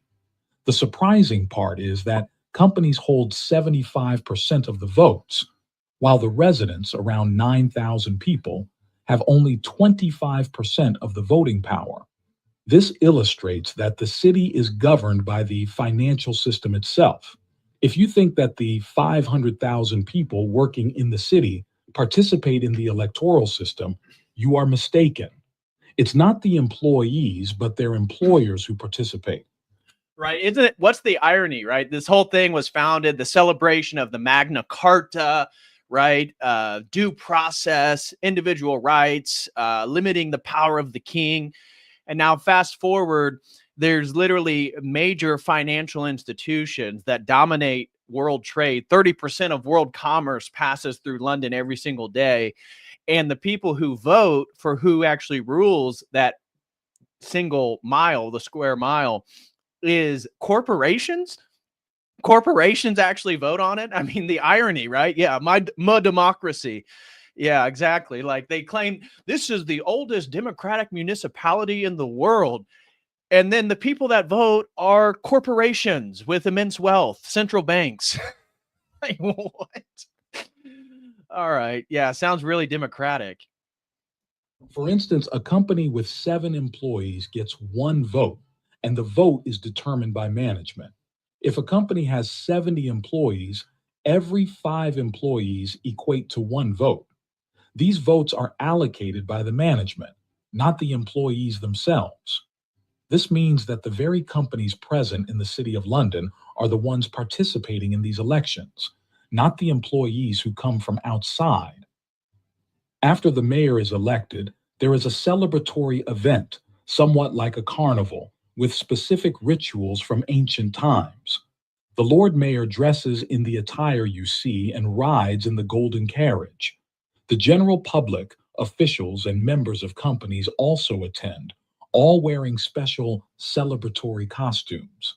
They are very dedicated to these extremely ancient traditions, and they have been performing these rituals for almost 8 centuries since the inception of this position. Here, in the very ancient philosophy behind their adherence to these customs, writer Nicholas Shaxson talks about it in his book Treasure Islands. He states, citing an old City of London booklet, that they perform these traditions to embody the rights and privileges they have acquired over the years, and make these privileges visible to everyone, not just on paper. The idea is to... So essentially, the procession in these royal rituals are about flaunting it in the face of Londoners that we have autonomy, you can't dictate to us anything, and we will rule your country. So essentially, that's it.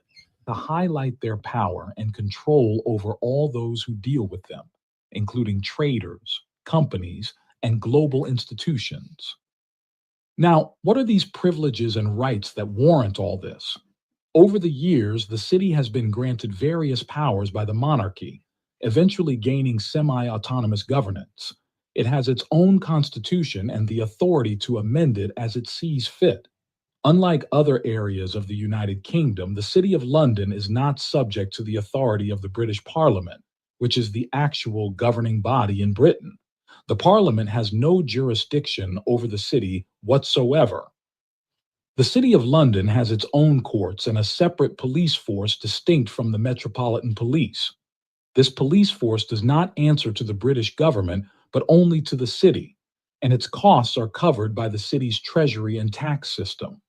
The Lord Mayor of the City of London has the direct right to access the monarch and is immediately informed of declarations of war and peace. Furthermore, within the city, the Lord Mayor is treated as if he were a government minister when traveling abroad, going on approximately 90 trips per year. Even the monarch, when approaching the city's boundaries, cannot enter without the permission of the Lord Mayor. Some argue that this requires a formal invitation for the monarch to enter the city, while others say it's not a legal requirement, but rather a matter of protocol. So really, who has the ultimate power, right? So we all know that the British monarchy is kind of symbolic, right? They don't really have that much power. It's kind of a prestigious symbol of British history and royalty and stuff like that. But the fact that the king can't even enter the square mile without the permission of the Lord Mayor, and the fact that the square mile is the one that essentially dictates all finance and is the epicenter of all financial power in the UK. It's like, who really has power here? What we can take from this point is that even the king must deal specifically with the city. And this is what prompts some to describe this small region as a state within a state. Additionally, there is another advantage that the city possesses, and that is its tax treatment. The city is tax treated differently than any other area in Britain. While companies in the city do pay taxes to the British government, the authority to determine and collect these taxes belongs to the city itself, not the British government. So you're telling me that the City of London Corporation gets to dictate its own tax policy and how much money it's actually going to give back to the government that it operates within. Interesting. The actual tax amount can vary significantly in the City of London compared to any other city in Britain. Moreover, the city has a significant number of tax exemptions and incentives designed to attract companies to the area. Because of these tax exemptions, the City of London has become one of the most prosperous areas in the entire United Kingdom.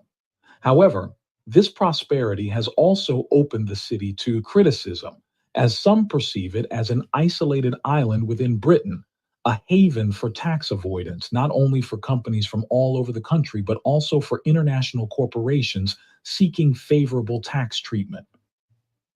A significant number of Russian companies listed abroad choose London over New York for listing, primarily due to the ease of British governance standards. Some perceive these standards as somewhat more lenient compared to the United States. This leniency has led major financial institutions in the United States to establish offices in the City of London as well, to take advantage of what some see as a more permissive regulatory environment. To feel more the power of this city, some believe that the global financial crisis of 2000. So David asked, why do they need this special status? How do they justify it? Well, as we mentioned earlier, the justification is the inheritance of these ancient liberties that the City of London, before the actual City of London Corporation, because it was a center of merchant commerce and trade, that during the Magna Carta, they inherited these ancient liberties. And because it became so successful and wealthy, they have basically dictated their own policy, and it continues that way today. So why do they need it? Well, they wouldn't be able to do, and this is what the next video we're going to watch is talking about, slave trade, sex trade, drug trade, oligarchs, warlords. They funnel their money and launder it through London because of these restricted privileges. And the only way they're able to do that is due to the autonomy of the City of London Corporation. So they have immense financial power. And because of that power, they have essentially been able to maintain and dictate their own rules and regulations. 2008 had its repercussions worldwide, and London, with its perceived leniency, played a significant role in it according to some viewpoints. The last monarch who considered revoking the city's privileges faced an unpleasant outcome. In the next episode, for financial and economic history enthusiasts, we'll talk about it. Subscribe. Oh, Liam says, is it OnlyFans based in the City of London? Is it? I wasn't aware of that. I know isn't it a Jewish man who owns OnlyFans? I forget, but I did not know that they were based out of the City of London. That would also make a lot of sense because they would be able to escape some of the laws and regulations in the United States if they were to base it in the US. So that does make a lot of sense. But and then the next thing that I wanted to show you guys, and we're not going to watch this whole thing. But where is it? We're going to watch all of this. This is how the Lord Mayor of the City of London Corporation gets elected. It's actually quite interesting. Shout out to Mason, throws in $10 and says, can't spell cuck without UK. Appreciate that, Mason. God bless you, brother. And I believe Screwed Up Texas threw in $5, says, God bless you, DPH and Jenny. Much love. Thank you so much, brother. My wife and I truly appreciate that support. God bless you and your family as well. Okay. So this little video here is incredibly fascinating, and it talks about the ways in which the Lord Mayor of London, the City of London, is actually elected, and it shows you the intricacies in which they go to preserve their power to essentially choose who is going to be in position.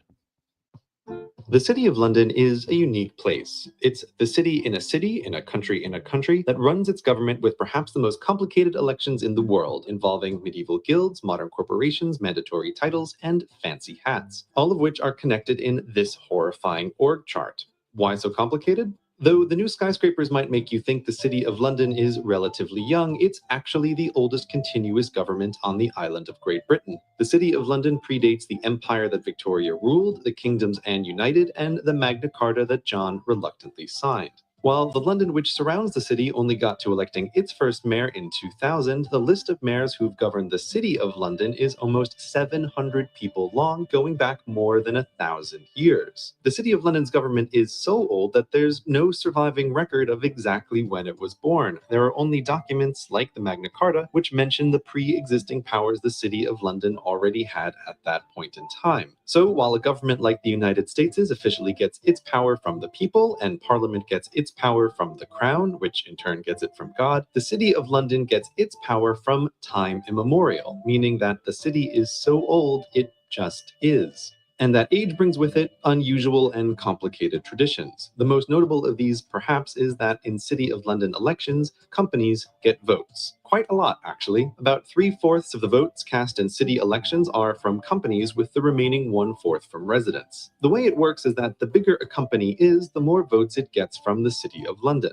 The companies then give their votes to select employees who work but do not live within the city, and it's these employees who do the actual voting at election time. The result is that the Common Council, the bureaucratic beating heart of the City of London, has about 20 Common Councillors elected by residents of the city and about 80 elected by companies of the city. The reasoning behind this unusual tradition is that for every one person who lives in the City of London, 43 people commute in every day. In total, that's 300,000 commuters using city services and whose employment depends on the City of London being business friendly. The man in charge of the Common Council and who heads the city's government is the Right Honourable the Lord Mayor of London.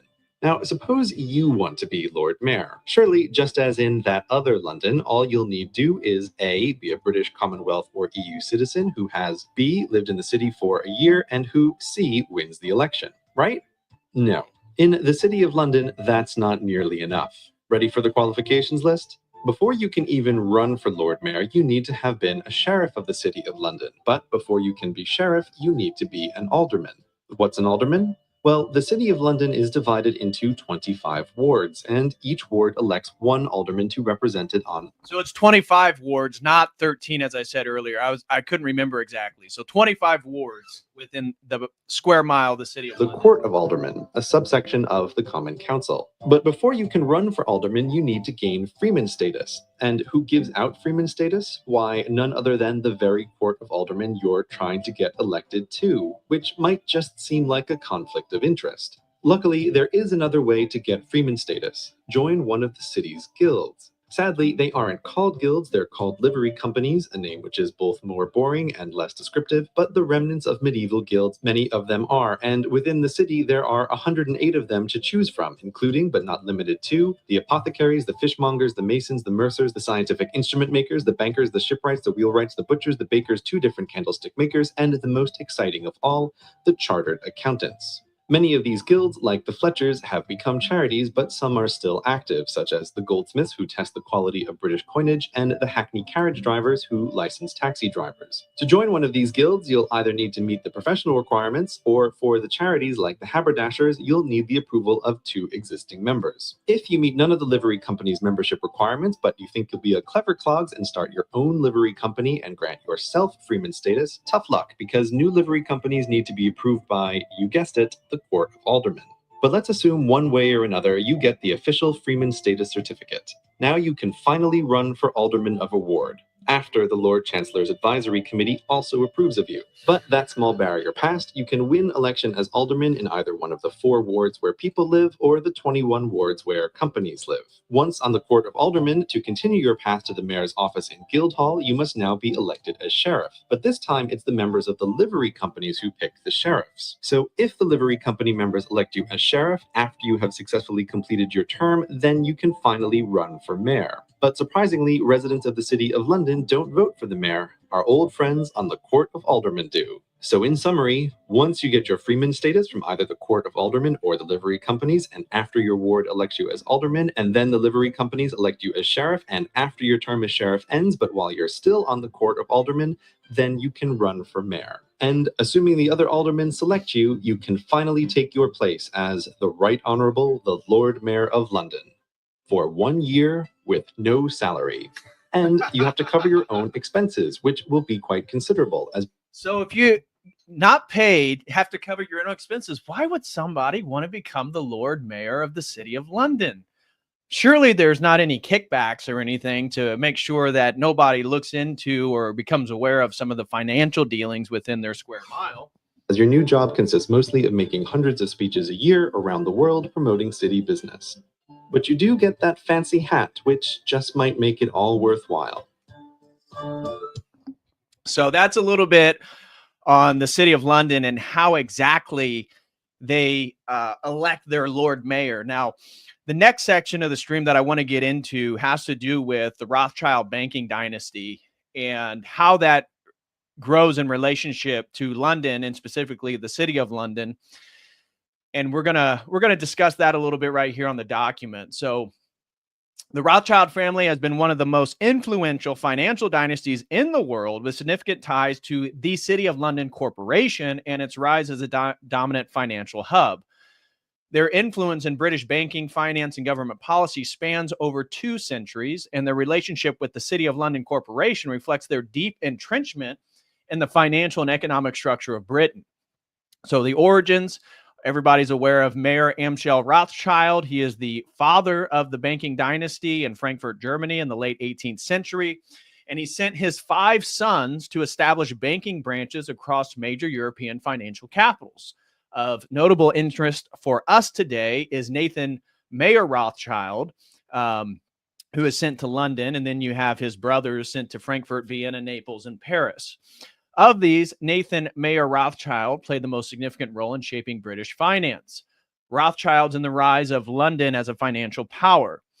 So here's a little bit on Nathan Mayer Rothschild and the Napoleonic Wars, which I have a very interesting video to watch. So Nathan Rothschild moved to London in 1797 and established the N.M. Rothschild and Sons in 1811, which would become one of the most powerful merchant banks in the world. During the Napoleonic Wars, he provided massive financial assistance to the British government, helping fund the Duke of Wellington's army. The Rothschilds established an unmatched intelligence and courtier network, allowing them to receive news of Napoleon's defeat at Waterloo before the British government. According to legend, Rothschild then used this advanced knowledge to profit in the London Stock Exchange, further solidifying his financial dominance. The City of London and Rothschild control over government debt. The Rothschilds became the primary dealers in British government bonds, effectively controlling a significant portion of the British economy. They pioneered the use of international bank issuance, allowing Britain to raise capital for infrastructure, war efforts, and colonial expansion. By 1820s, N.M. Rothschild and Sons became the dominant player in the City of London's financial markets, expansion of the British economy and empire. So again, the Industrial Revolution was much financed by the Rothschilds themselves. The Bank of England. The Rothschilds played a crucial role in the stability of the Bank of England, often acting as a key lender to the government during financial crises. They influenced British monetary policy by participating in gold trading, eventually helping establish the gold standard.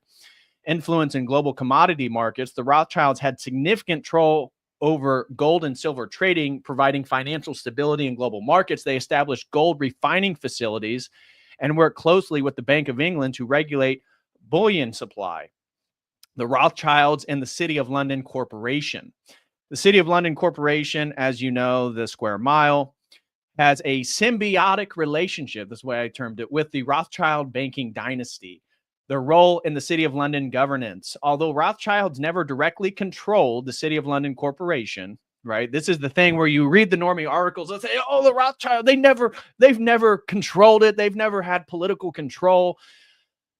Yes, we know, but that doesn't mean they don't dictate entirely and influence the policy through banking dominance. Like, how is that a conspiracy theory? You read these articles and even one of the videos, right? The video that I had here of the CGP Gray guy that we just watched the video on the mayor and how he's elected. He had a video here on the secret city of London revealed. And right at the end, so he goes through the whole city of London. And then at the end, he says, yeah, and then all these crazy conspiracy theorists think the Rothschild family rules and controls it. And it's like, what? It's just historical fact that they had banking dominance. What are you talking about? This isn't a conspiracy theory. Anyways, so they never controlled the City of London Corporation, but they influenced policy through their banking dominance. The family had close ties with the Lord Mayor of London, the Court of Aldermen, and the City Merchant Guilds, which now you're familiar with. If I were to introduce to this before the video, it probably wouldn't have made full sense. They were major contributors to philanthropic and civic projects within the city. And, you know, this is a way in which wealthy people are able to, again, sort of move their money as they create these philanthropic organizations, and they just push money through it for alternative purposes. I mean, USAID was just sort of blown up and uncovered of recent here in America, and that's just the federal government doing it. But major power players, we see the Bill Gates Foundation and his philanthropic organizations, which then try to sterilize women in Africa, you know, to stop malaria. So this is a common occurrence when people have this much financial power, is that they use philanthropic organizations as ways to extend their influence but perceived by the exterior world as generous, charitable, and they'll create hospitals and stuff like this. But anyways, their role in the city of London governance, although they influenced it. The family had close ties. They were major contributors to philanthropic and civic projects. The Rothschilds, unlike many aristocratic families, wielded influence not through hereditary titles, but through their immense economic control. Their influence on bond markets, foreign exchange, and gold trading shaped policies enacted by the City of London Corporation. So, do they control the City of London? Well, not on paper, but it's a fact that their influence, they literally dictate and shape policies. So from that perspective, they certainly do seem to be controlling it. Their financing of the British Empire indirectly benefited the corporation's policies promoting free trade and colonial expansion. Rothschilds in the modern financial industry. The Rothschilds gradually shifted away from traditional merchant banking and adapted to modern financial services. In the 20th century, they played a crucial role in privatization, corporate finance, and asset management. In 2003, N.M. Rothschilds and Sons exited the bullion market, focusing on investment banking and financial advisory services. Continued influence to this day, Rothschild Group still has significant interest in investment banking and private equity. They advise governments and corporations on M&A, mergers and acquisitions, sovereign debt, and financial restructuring. Their legacy continues through Rothschild and Company, which operates globally. And when you go to look at, I was not able to find like concrete documentation on the overall wealth of the Rothschild family. I saw articles trying to debunk the idea that the family collectively has over $1 trillion in assets, making them essentially the wealthiest family or entity in the world. These articles would say, well, this Rothschild only has this many millions of dollars. This Rothschild only has this amount of billion. It's only 1.2 billion. There's a lot richer people than that. But when you collectivize the Rothschild empire, from at least from some of the stuff I saw, it was at or above like $1.2 trillion. Trillion with a T. We're not talking about billion. We're talking about trillion, which makes Elon Musk, $400 billion look like peanuts. So the Rothschild family's enduring influence. They helped shape London and global financial hub, especially bond markets, banking, and commodity trading. They financed Britain's wars and empire, giving them leverage over governmental financial policy. They maintained strong political ties with British elites, financial institutions of the city, and their financial intelligence and strategic investments allowed them to adapt to changing global economic landscapes. And so next, I want to go to this video talking about how the Rothschild family fooled Napoleon, essentially monopolized their banking power within England. So check this out. The man who controls Britain's money supply controls the British Empire, and I control the British money supply. That was a quote from Nathan Rothschild. You see, the Rothschild family has impacted how markets are shaped, how financial policies are made, and even how entire nations operate. Things that impact us to this day. The Rothschild family was so powerful at a point that no politician would dare to make a decision without their approval. Now, many of you already know that the Rothschilds are a rich banking dynasty. However, there's a good chance that you're underestimating the Interesting comment. David James Flood says, according to Father Spirit and Bailey, which he claims in one of his books, that their net worth is in the hundreds of trillions. Not sure what his source is for that, so I'm not sure. Yeah, I'm not sure either. I also read some of that stuff, but it could be. And I would totally believe that, because I doubt that the people writing the articles that I was looking at, I was trying to find some type of, I don't know, it's hard to avoid any of the normie interpretations, but trying to find some type of concrete documentation. The best I could find was like a financial article, and it said like 1.2 trillion. But if it's in the hundreds of trillions, I mean, I wouldn't be totally surprised, because who knows the tentacles of their influence through again, non-for-profits and charitable organizations and assets that they own that may not be on the books, quote, directly tied to the Rothschild. So I wouldn't be surprised if that was the case. Significance of their role in shaping our history. I mean, Nathan Rothschild himself said, "I care not what puppet is placed upon the throne of England." It just goes to show that he knew very early on that money was the thing that made the world go around, and that politicians and monarchies have much less influence than they think. Nathan Rothschild was just one of the 5 heads of the Rothschild family branches, each having a very strong influence over their respective countries' financial systems. From helping defeat Napoleon to spreading the seeds of industrial revolution, the Rothschilds are undeniably one of the most powerful families in history. Now, our story begins with Mayer Amschel Rothschild. He was a man of humble origins. However, he was really smart and very hardworking. He was born in 1744 in Frankfurt's Judengasse. This narrow lane wasn't just an address, it was a world unto itself. Crammed within its walls lived over 3,000 Jewish residents, their lives in constant negotiation between survival and dignity. That area was tough, it was overcrowded, it was full of discrimination. Jewish people could not leave at night on Sundays or on Christian holidays. They were barred from public gardens, coffee shops, and other places that Christians frequented. Even basic social interaction was limited because there was a ban on groups larger than 2. I mean, it was a constant reminder of their outsider status. Life for Mayer would have turned out very different while living in Judengasse. However, things changed for him very unexpectedly when his parents died. You see, Mayer was originally intending to become a rabbi. It's what his family wanted him to do. However, his parents' death forced him to give up on his studies to becoming a rabbi and instead taking up a position as an apprentice in a banking house. There, Mayer was introduced to all things finance. In particular, he learned about rare coins from ancient civilizations like Rome, Persia, and the Byzantine Empire.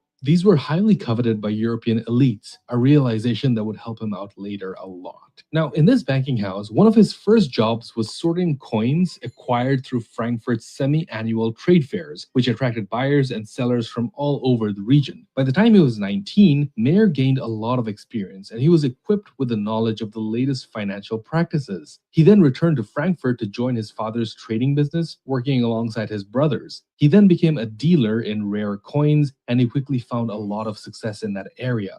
Now, this did not go unnoticed by the Crown Prince Wilhelm of Hesse. The Crown Prince was so impressed with Mayer that he was made a court factor. Now, a court factor was a title given to a Jewish financier under the employ of a noble. This was huge, it was groundbreaking for Mayer. Finally, he had the opportunity to escape his life from Judengasse and expand his business. He laid the foundation for the Rothschild family's future success right here. As time passed by, Mayer's businesses grew. He rode the momentum of his success and sent his sons to open branches in different states. To all of them, he gave 2 important instructions. The first was to prioritize doing business with reigning houses, and the second was to father as many sons as possible to take care of the family's business affairs abroad. Now look, Mayer's strategy seems a bit strange, but sending his sons to different regions wasn't just about business expansion. It was about mitigation of risk. By spreading their roots across the continent, the Rothschilds wouldn't be beholden to the whims of any single ruler or economic upheaval. I mean, this is an ideal example of portfolio diversification if you think about it. Also, by currying the favor of the ruling houses of the regions where he or his Portfolio diversification. Yes, it's certainly trying to help those nations and those countries in which they reside, I'm sure. sons operated, he ensured that his family would not just gain wealthy clients, but also a valuable layer of political protection. By the early 1800s, Mayer's sons had established themselves in 5 key cities: Naples, Vienna, Paris, London, and Frankfurt. Together, these 5 linked branches became in effect the first bank to transcend borders. Now, by acting as financiers to multiple European powers, the Rothschilds held a unique position of neutrality. They could leverage their political clout to influence political decisions and international relations. All of this was done subtly, without arousing any kind of suspicion. For For the Rothschilds, as their clients increased, so did the number of financial services that they offered. They initially started as dealers in luxury items and traders in coins and commercial papers. However, eventually, Mayer and his sons became prominent bankers. For them, wars provided the best opportunities. The French Revolutionary and Napoleonic Wars between 1792 and 1815 proved especially profitable for them. The Rothschilds provided loans to warring princes. They engaged in smuggling and legal trading of essential products like wheat, cotton, colonial produce, and arms, all of which facilitated international payments between the British Isles and the continent despite Napoleon's efforts to block British trade. The strategy was simple yet effective. By funding both sides, the Rothschilds ensured that regardless of the war's outcome, they would be the ones profiting. So on one side, you had Jacob Rothschild based in Paris, funding Napoleon Bonaparte's war efforts. On the other side, you had his brother, Nathan Rothschild, stationed in London, financing the British side, led by Lord Wellington. Ultimately, though, as the war progressed... So you see they're funding both sides of the conflict, which is also true for Prescott Bush, if you're familiar with World War II, and that the Bush family was also funding both sides of World War II. They were sending money to the Third Reich while also supporting the Western powers in their fight against it. So this isn't anything new. And just like the Habsburgs, you know, the Rothschilds were all about maintaining their wealth so that they participated in inbreeding. This is one of the reasons why he wanted his sons to have as many children as possible, so that the family tree would be as wide and diverse as possible, so that they could then marry their first and second cousins in some instances. So the Rothschilds, some of them have dealt with some of the problems due to incest and inbreeding.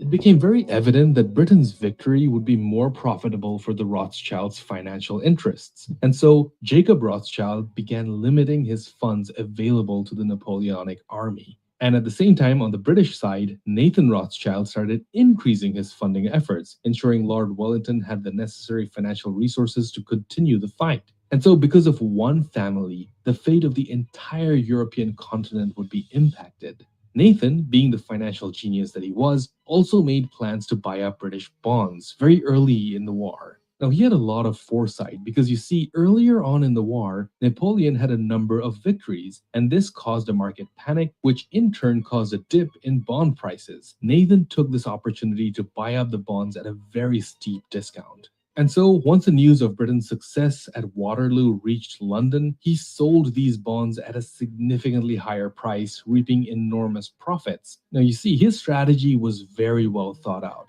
He invested in his own private network of couriers to deliver him updates about the war before his competitors. It was such an efficient system that he came to know of Napoleon's defeat at Waterloo a whole day before the British government did. Now, this is all very good for the Rothschilds, but it did lead to a backlash, one that would haunt the Rothschilds nearly a century later. You see, Napoleon had been particularly kind to the Jewish community, giving them equal rights and ending centuries-old laws of discrimination. So for a prominent Jewish family to support his enemies was not very well taken by the French people. Now, the Rothschilds may have just seen this as just good business, but for others, it was seen as a sign of betrayal. Especially, the French intellectuals began associating the Rothschilds with capitalism, transnationalism, and economic inequality. This sentiment grew as rapid industrialization and social change fueled anxieties about class struggle and nationalism in France. The Rothschilds symbolized wealth and power even beyond France's national borders. Soon, this became a focal point for societal frustrations and the rising anti-Semitic rhetoric.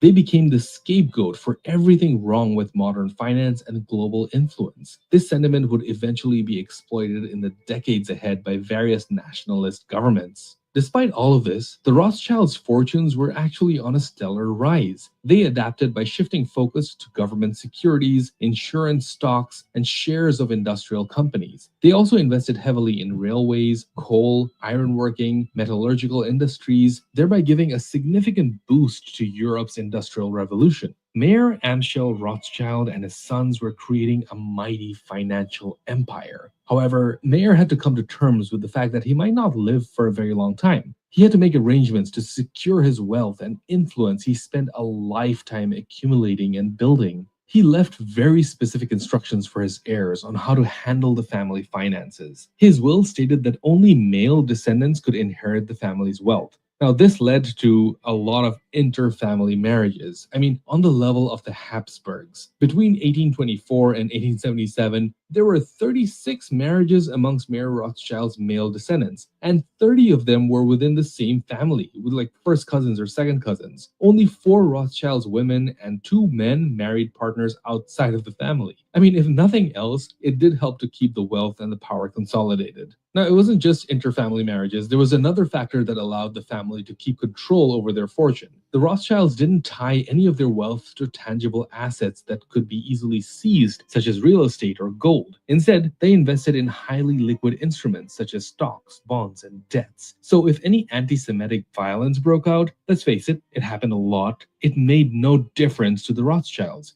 This way, there was nothing for an angry mob to destroy or take away, or some greedy noble to seize. This ended up being a very, very smart decision for the Rothschilds.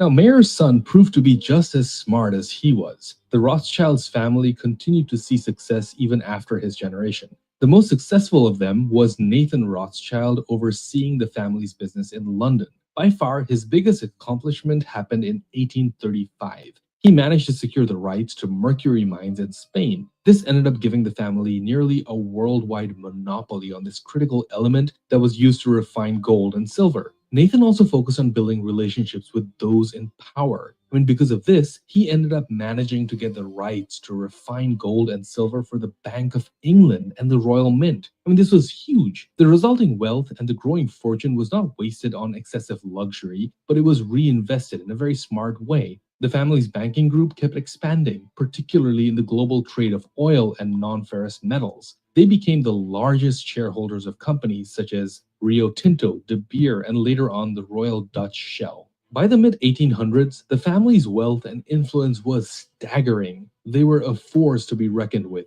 wielding power and influence that spanned continents and industries. The family's influence extended far beyond finance. Their influence went into culture and politics and the arts as well.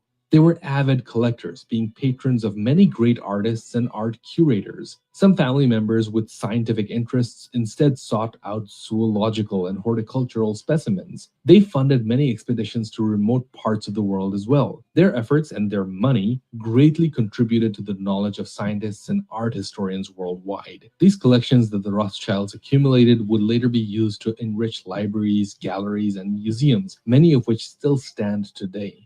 Now, the family had so much wealth and influence that entire nations could be saved with their aid. Many countries would even wait for the Rothschilds' approvals before making any kind of critical decision. For instance, following France's defeat by Prussia in 1871, it was the Rothschilds that provided the French government with 2 massive loans to keep it afloat.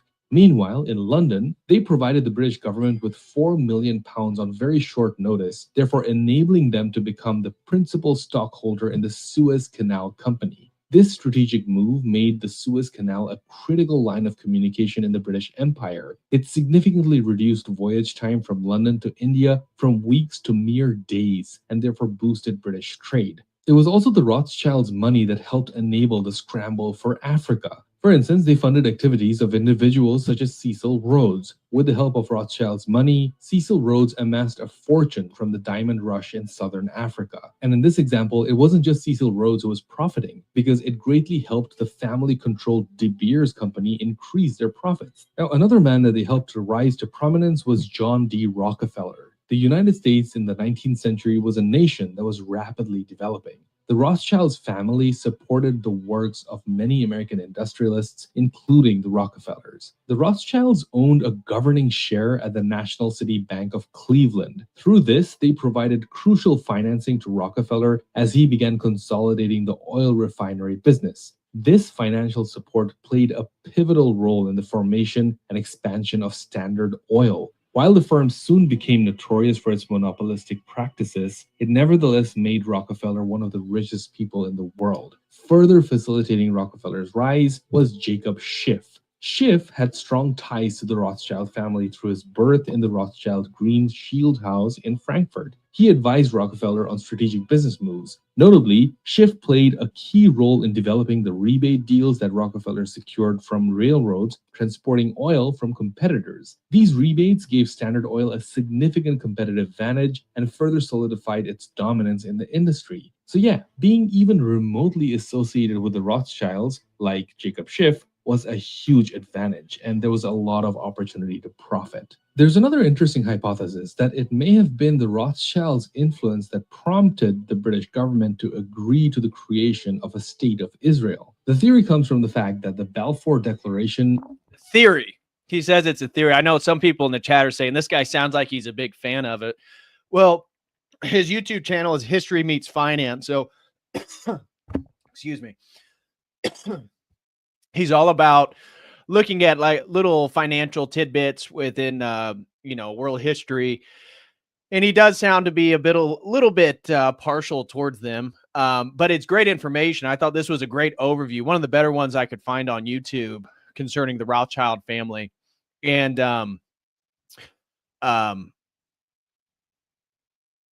what was it? I was just going to, Zionism. So the next video I have, he says it's a theory.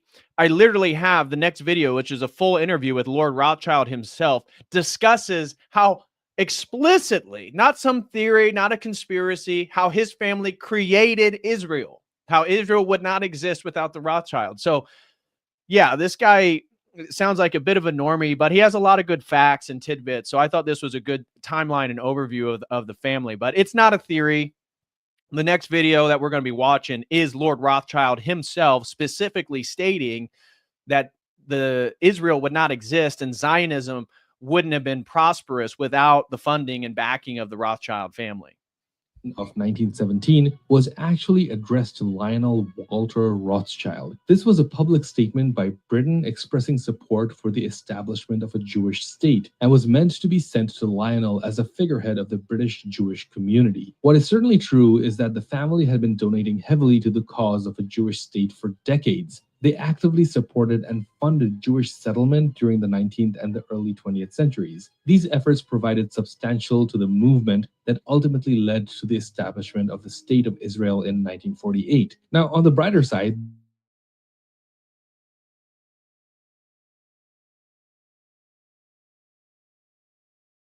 charitable foundations. These included public libraries, orphanages, hospitals, homes for the elderly, and educational funds. It's no surprise that given their contributions, the Rothschilds were highly honored. Mayer's 5 sons all became barons of the Austrian Empire. A Rothschild was also the first Jewish person to enter the British Parliament, and another was the first to be elevated to British peerage. The head of the British branch of the family was often regarded as the unofficial leader of British Jewry. Now, the Rothschilds' fortune and prestige grew with each generation for a while, and it seemed like everything was going really well, but eventually the sun had to set. Just like their rise, the Rothschilds' decline was also surprisingly rapid. Wars, politics, and internal rivalries took their toll over the next century. The Naples branch of the Rothschilds Bank was the first to close its door in 1863. The trouble for Naples branch began when the revolution broke out and Italian nationalists under Giuseppe Garibaldi captured Naples on September 7, 1860. The family's international ties put them at odds with the new government, and only 3 years after Italy's unification, they were forced to close all their operation in Naples.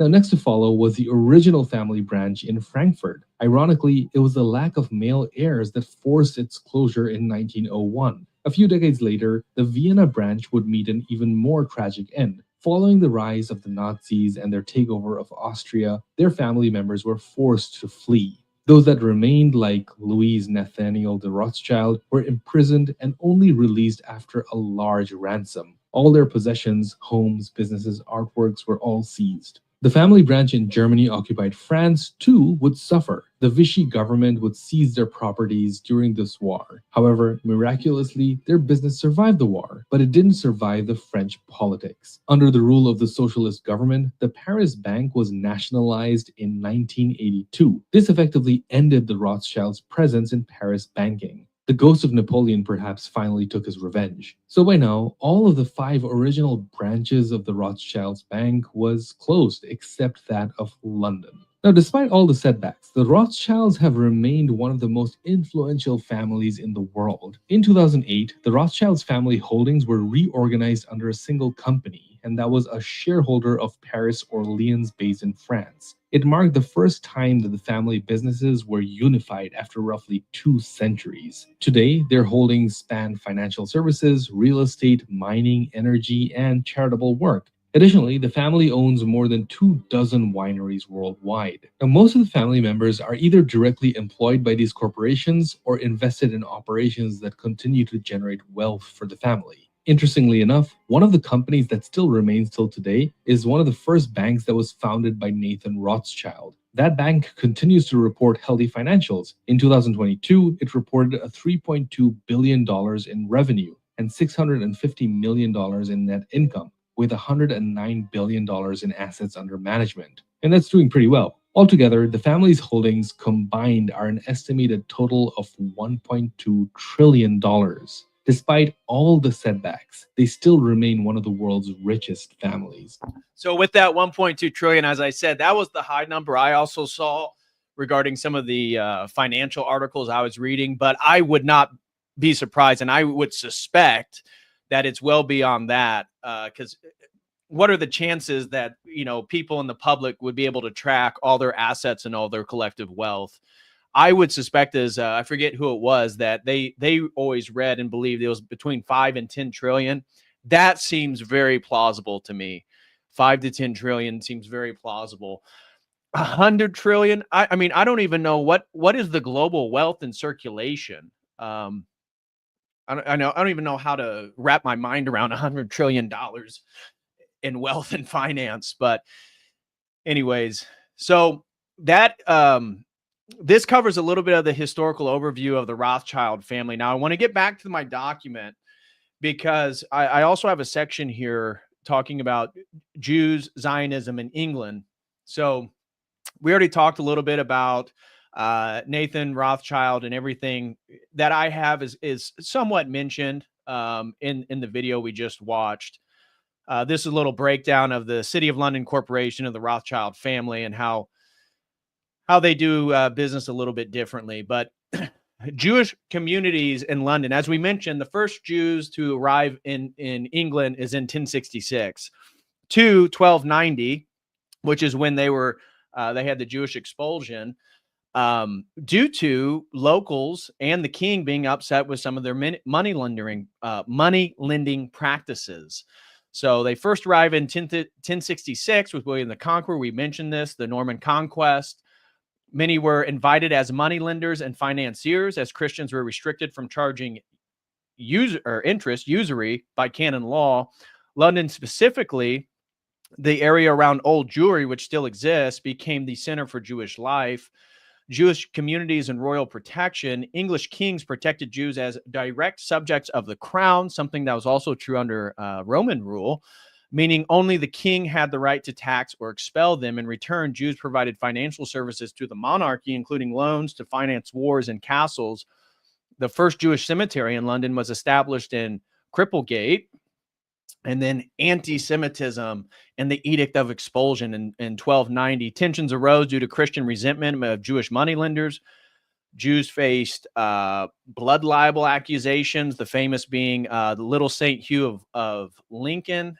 And you guys can pull that up if you want to read more about it. And it's a misnomer. He's not a saint, but Hugh of Lincoln. There is a Saint Hugh of Lincoln, but this little boy was not. Anyways, that was in 1255. King Edward I expelled all the Jews from England in 1290 and confiscated all their property. And this marked the beginning of a 364-year period in which Jewish exclusion from England existed. So the absence of Jews from 1290 to 1656, over 3 centuries, England officially had no Jewish population. There were I did find a small number of secret Sephardic Jews, crypto Jews, lived in London practicing Judaism in secret. Jews came from Spain and Portugal, fleeing Inquisition. That's why they're Sephardic Jews. The readmission under Oliver Cromwell in 1656, in the mid-17th century, Jewish merchants like Rabbi Manasseh ben Israel petitioned Oliver Cromwell to allow Jews back into England. Cromwell, seeing the economic and theological benefits, permitted Jewish resettlement, though he never issued a formal decree, and a new Jewish community was established in London, primarily of Sephardic Jews from Amsterdam. Jewish contribution to London and British finance, 18th to 19th century. By the 18th century, Jews played a pivotal role in trade, finance, and industry within London. The Ashkenazi community in particular grew alongside the old Sephardic Jews, establishing synagogues in Bevis Marks and Duke's Palace. And Jews began moving into banking and the London Stock Exchange, laying the foundation for later families like the Rothschilds. The Rothschilds and London's financial power, as we already mentioned, Nathan Mayer Rothschild settled in London in the early 19th century. Really, it's the late 18th century. He became a dominant figure in the London banking system, funding British government bonds, the Napoleonic Wars, and railway expansion. The Rothschild financial influence was so strong that Nathan N.M. Rothschild and Sons became one of the pillars of the City of London's financial dominance, which still exists today. Political emancipation and anti-Semitism. By the 19th century, British Jews were still legally discriminated against. The Jewish Disabilities Removal Act of 1858 allowed Jews to serve in Parliament. And then Benjamin Disraeli, born Jewish but baptized, became Prime Minister of Britain in 1868, marking a turning point for Jewish acceptance. Jews, British Empire, and Zionism, 19th century, 20th century.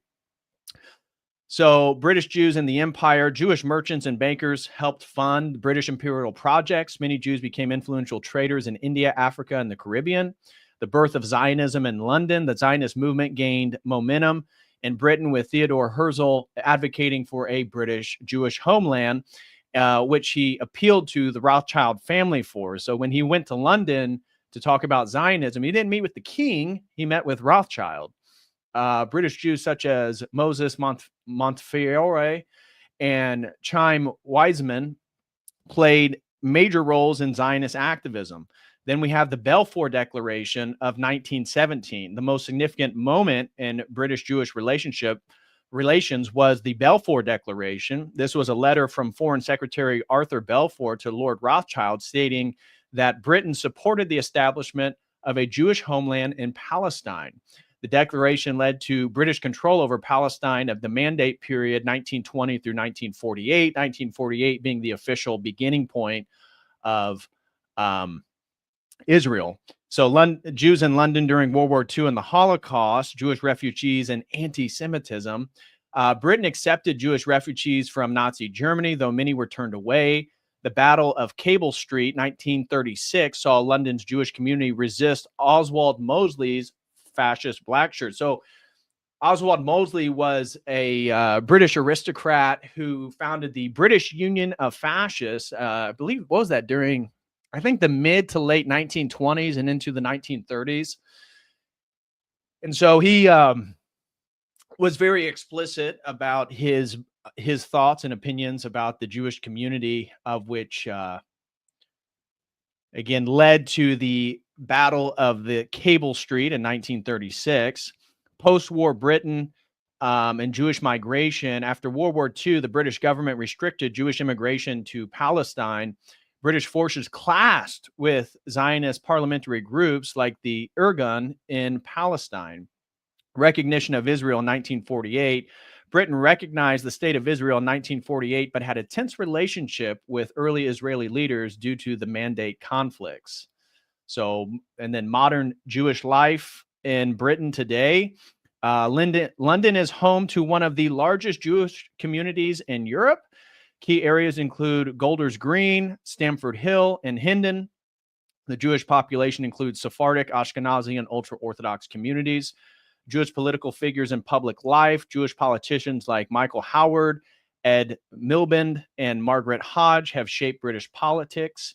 Jewish institutions, including synagogues, schools, and community centers, play a vital role in London's cultural life. And then you see the quotes, anti-Semitism remains a concern with occasional political controversies, of which Corbyn, the former former leader of the Labor Party. He's very outspoken in his support for Palestinians, and his political career has essentially been, and I'm not a big fan of him. He's kind of a leftist, but his political influence has certainly been diminished because of the accusations against him regarding his anti-Semitism. So now anti-Semitism will get you your life or your political career ruined in Britain, that's for sure. And then London remains a key center for Jewish scholarship, finance, and activism. And that's just a fact. So with that being said, now I want to get to the Balfour Declaration. Craig S. says the Labor Party is the Milner-Fabian party. Yeah, I believe it. I mean, I'm not here to support Jeremy Corbyn or the Labor Party, but the accusations of anti-Semitism against him for things he said regarding Israel and Palestine highlights a unique dimension, which is very different from the way that Ireland is going about it, right? So Ireland and some of the Irish politicians are very outspoken regarding their criticisms of Israel, whereas that flavor is certainly not present within the British political scene, and same with America. I mean, when we look at essentially the EU, Britain, and America, there's very, very little criticism concerning Israel and their genociding of the Palestinians. So next thing I want to show you guys is a little bit regarding this conspiracy theory that the Rothschild family was behind the establishment of the State of Israel, because this is a video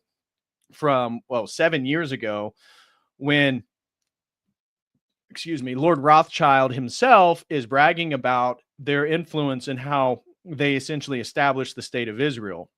So this is why I bring this up. And this wasn't, again, major shout out to Ryan for sponsoring today's stream. Please, guys, if you appreciate the research and these types of streams, send in a super chat, a comment, a question, whatever it is on YouTube, Streamlabs, or Dono Chat. I'd greatly appreciate that. And if you guys would like to support the community, please give some COTEL Crew memberships. I know everybody appreciates that. But you can't talk about this financial hub of London and New York, although we're not really talking about New York. We're talking about the City of London Corporation today, without talking about how is it that Israel, that small little country in the Middle East, has so much power and influence.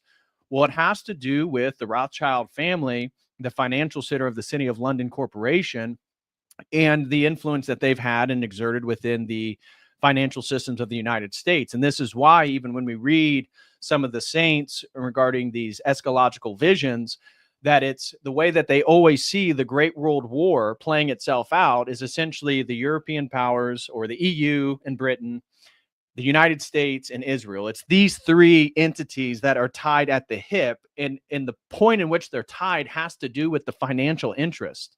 So what we're going to watch isn't really specifically about Rothschilds and their financial influence, but it's about them having so much power that they could essentially establish the State of Israel through the Balfour Declaration. So here's this. It's 67 words long, it's 100 years old, and it changed the course of history for the Middle East and the Jewish people. The Balfour Declaration, the expression of the British government's support for a Jewish home in Palestine, was sent by British Foreign Secretary Arthur Balfour to the second Lord Rothschild.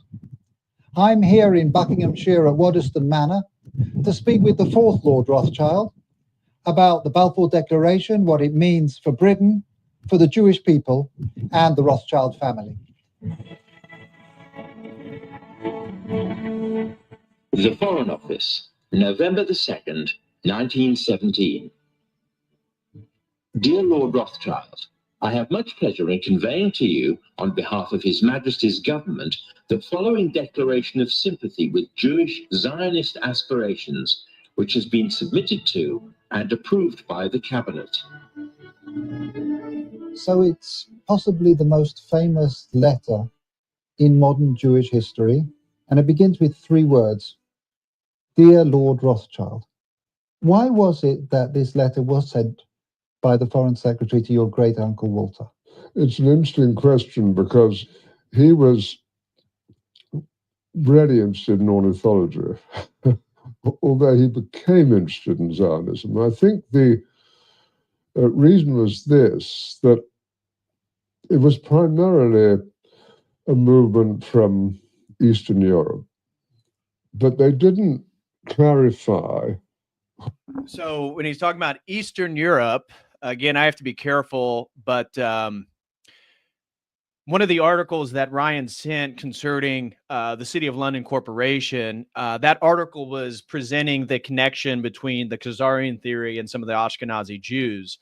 And if that is true, which I think that there is some considerable evidence to support for sure, it would make sense why he's talking about the Eastern European Jews and that article, if you were to read it, looking or discussing about the Khazars and Khazarian theory, which of course the book, The 13th Tribe by Arthur Kessler, is banned within Israel. And I've heard, but I'm not for sure, but certain like DNA test or DNA testing is also banned within Israel. And many have suspected that's because it may demonstrate that there is a Turkish element within much of its Ashkenazi population. But, somebody like Metropolitan Neophytos of Morphu, he still uses the term Khazars and referred to Zelensky, the president of Ukraine. I don't know if it's president or prime minister. I think it's president. Metropolitan Neophytos refers to him as a Khazar. And that makes a lot of sense when we start looking at the Ukraine-Russian conflict and what powers are behind Ukraine. Well, it's the same powers that we've already laid out that are behind Zionism. And it begins to make a little bit sense if the Khazarian theory is true, because that is part of their historical homeland around the Caspian Sea there. So is there a historical animosity? This was certainly hinted at by Colonel Douglas Macgregor when the Ukraine-Russian conflict first broke out due to NATO expansion. Colonel Douglas Macgregor didn't say it explicitly, but he said he imagines part of this war has to do with the historical animosity of certain groups towards the Russians. And so I'll let you put that together yourself. Who was in charge of that movement? And in addition, it was after all in Great Britain. So they felt that the Rothschild family should be the one to whom it was addressed. And Walter was Lord Rothschild, and he was a Zionist. And those really are the background reasons. So Walter received the Balfour Declaration, and I have a copy here. And I wonder if I could possibly ask you to read it for us. Yes, indeed. Yeah. I'm going to put on my spectacles to make sure I read it accurately. His Majesty's government view with favour the establishment of Palestine as a national home for the Jewish people, and will use their best endeavours to facilitate the achievement of this object, it being clearly understood that nothing shall be done which may prejudice the civil and religious rights of existing non-Jewish communities in Palestine, or the rights and political status enjoyed by Jews in any other country. I should be grateful if you would bring this declaration to the knowledge of the Zionist Federation. Yours, Arthur Balfour. And here it is, the Balfour Declaration. What do you feel when you see it here? I genuinely feel it's one of the most extraordinary moments in the history of the Jewish people. If you think it took 3,000 years to get to this. And then you say, how did this miracle happen? It's the most incredible piece of opportunism. I mean, if you think you had an impoverished would-be scientist, Chaim Weizmann, who somehow gets to England, meets a few people, including members of my family, seduces them. He has such great charm and conviction. He gets to Balfour, and he unbelievably persuades Balfour and Lloyd George, the Prime Minister, and most of the ministers, that this idea of the national home for Jews should be allowed to take place. I mean, it's so unlikely. And then he's, starts to fight a difficult battle with the British cabinet, and this letter goes through 5 drafts, as you know. And in the end, it comes out as a rather compromising letter. I mean, the essential point is there for the Jewish community to fasten on to. You have the first bit, which promises a national home rather than the national home. And then you have the bit that nothing that's to be done should in any way harm the Arab community. But you come back to the big. And it also says that nothing should be done to harm the Arab community. Yeah. No harm at all, right? Just a continual occupation of their homes, their land, massive killing of civilians, women, children, bombing of hospitals and schools and churches and mosques. But as long as it doesn't harm the home of the Arab people. Point, which is that this is perhaps the greatest event in Jewish life for thousands of years. And it's a miracle that it took place. And of course, the Rothschild family then as now filled two roles, because it wasn't just a leader of diaspora Jewry, it also played a very significant role in the early years of the establishment of the pioneer communities in Israel as well. There were two branches of the Rothschild family primarily concerned. One in France through Baron Edmond de Rothschild, who was the one who responded to the Russian programs of the 1880s. In England, there was a divide. Some of the Rothschilds, in particular Baron Edmond's son, James, known as Jimmy, had come from France, partly because of the Dreyfus case and his horror about what had happened, to live in England. He was educated at Cambridge University. And he married an English girl, Mrs. James de Rothschild, and she became a leader at a very young age. She was only 17 when she started writing to Weizmann and introducing him to the British establishment. Other Rothschilds felt it was better to be assimilated into English life. And although they retained their interest in Judaism and Jewish life, they didn't think it was a good thing that this national home should be established in Israel. So it was something that divided my family, as with many other families. I wonder, as somebody who moves in the highest echelons of British society and is very close to Israel, whether you in your life feel a tension between concern for Israel and loyalty to Britain? No, I don't personally feel that. I mean, I've been completely committed to Israel since the early 1960s and have been there every year since. So I don't feel that conflict, but I, of course, feel a huge loyalty to Great Britain. Just tell us a little bit more about Walter, the second Lord Rothschild, because he was an unusual and colourful character. He was a deeply eccentric man, but from a very early age, his passion was collecting. He rode about Tring Park on a giant tortoise. He had a zebra carriage. A carriage pulled by zebras. Yes.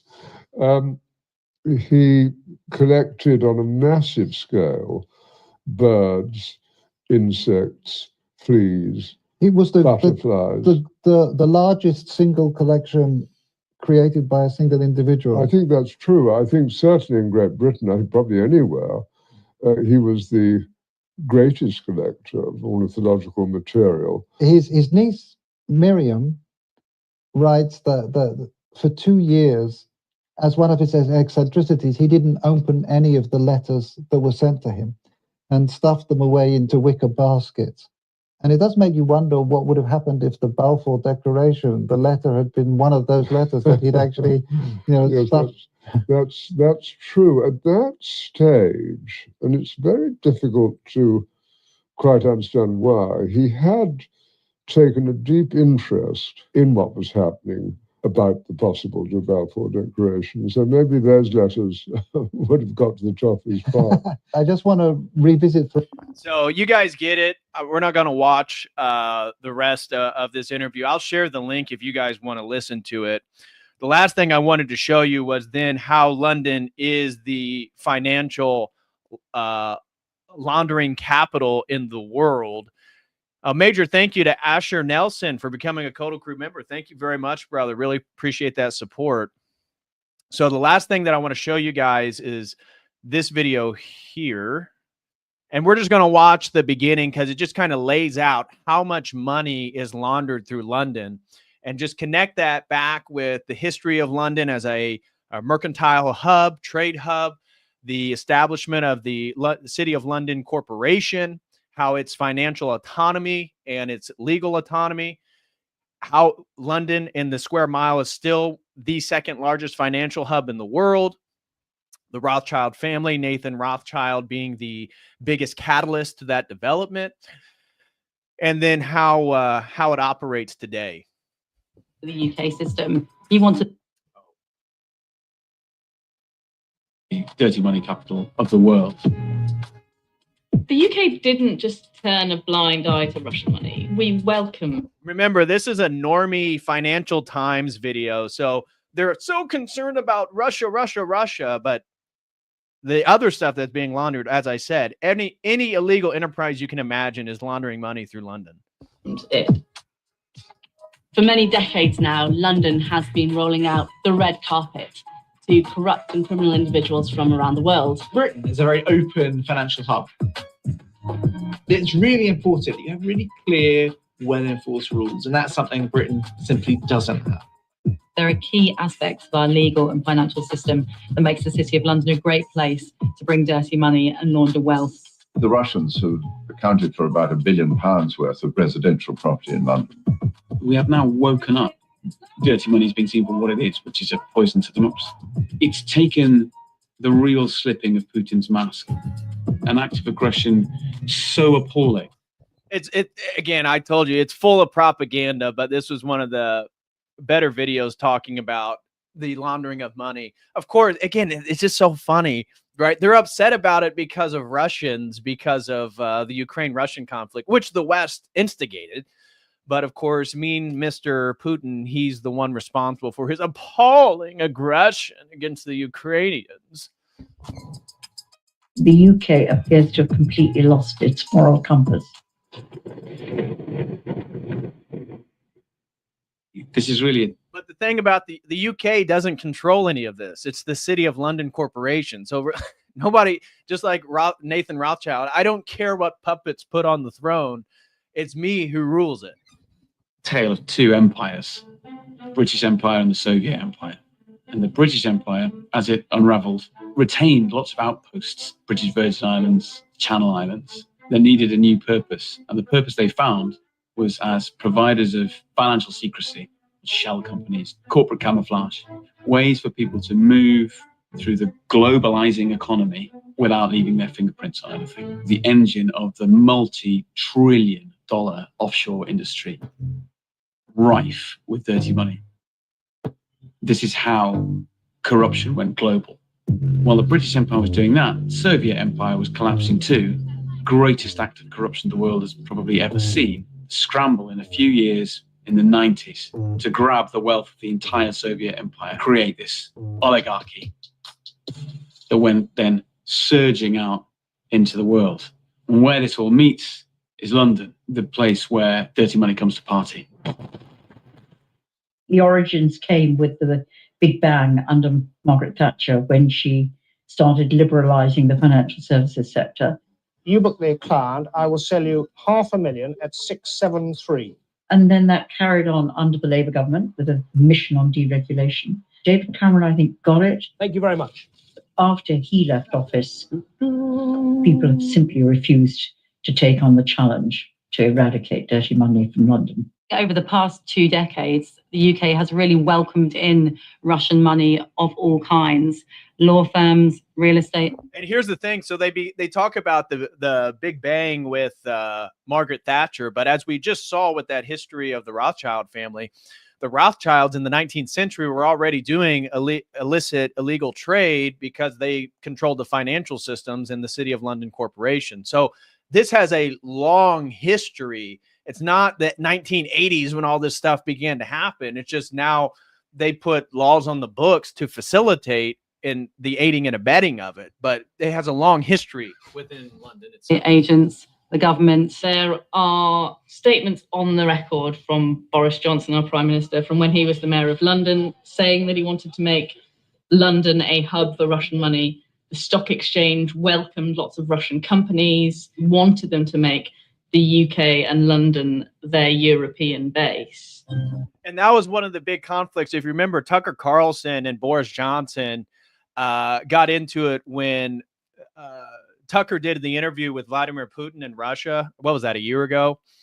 And Boris Johnson talked about how he was a Russian puppet and all this different stuff. And Tucker's response was, Boris, aren't you the one that wanted all the Russians to put their money and launder it through London? And he said, well, why don't we do an interview and talk about it? And Boris Johnson said for him to sit down with Tucker Carlson to talk about the Ukrainian-Russian conflict and his stance on the Russian money, which he was in support of as the mayor of London, that Tucker would have to give him £1 million to do so. Oh, gosh.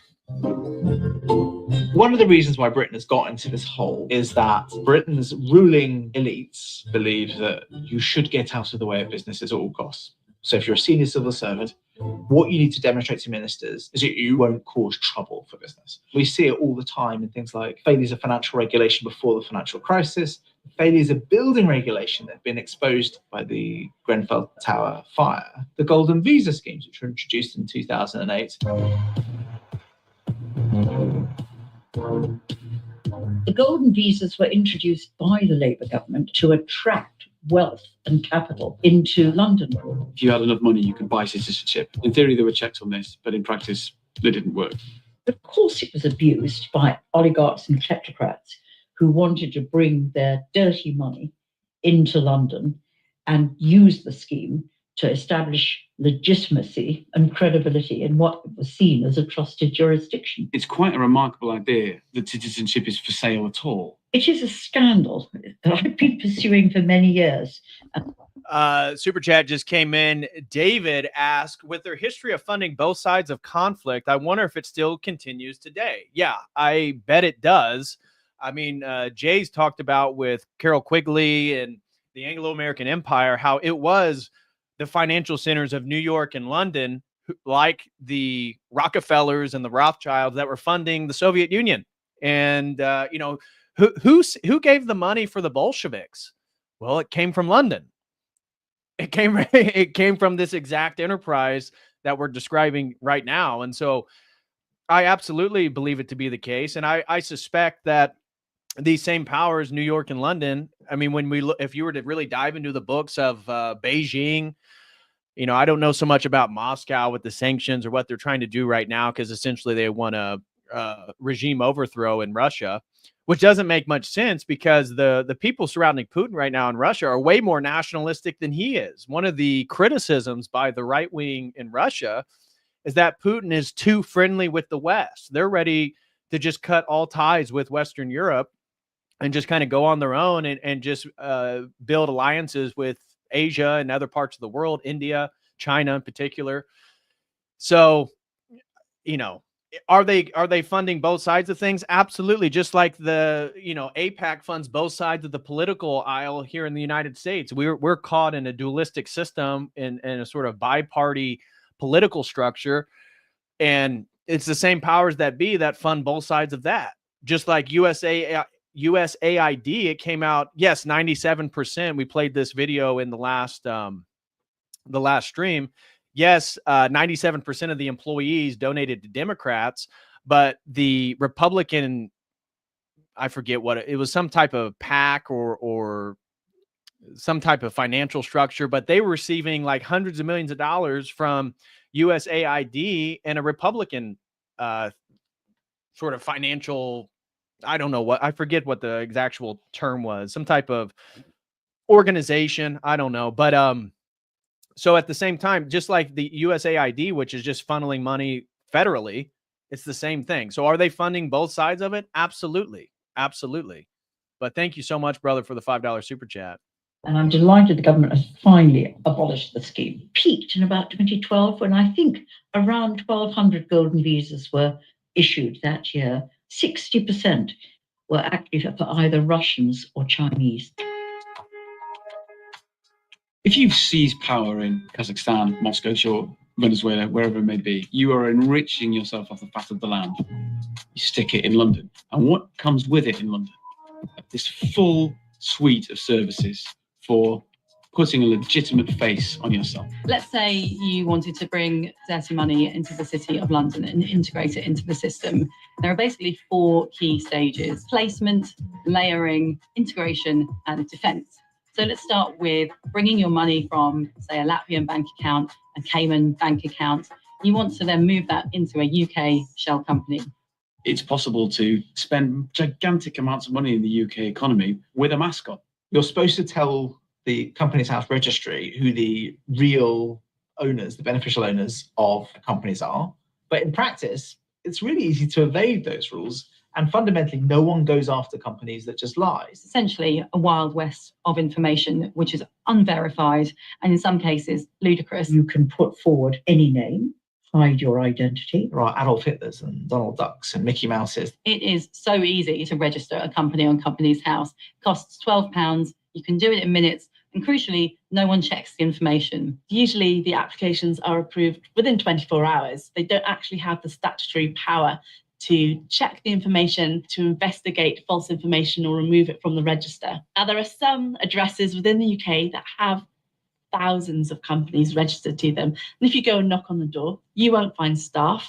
They are literally being set up as a shell to hide the true ownership of who really controls and benefits from the money flowing through that company. This is a crucial area that the government says it wants to tighten up. But this is one of those reforms that's been talked about for years and nothing has been done.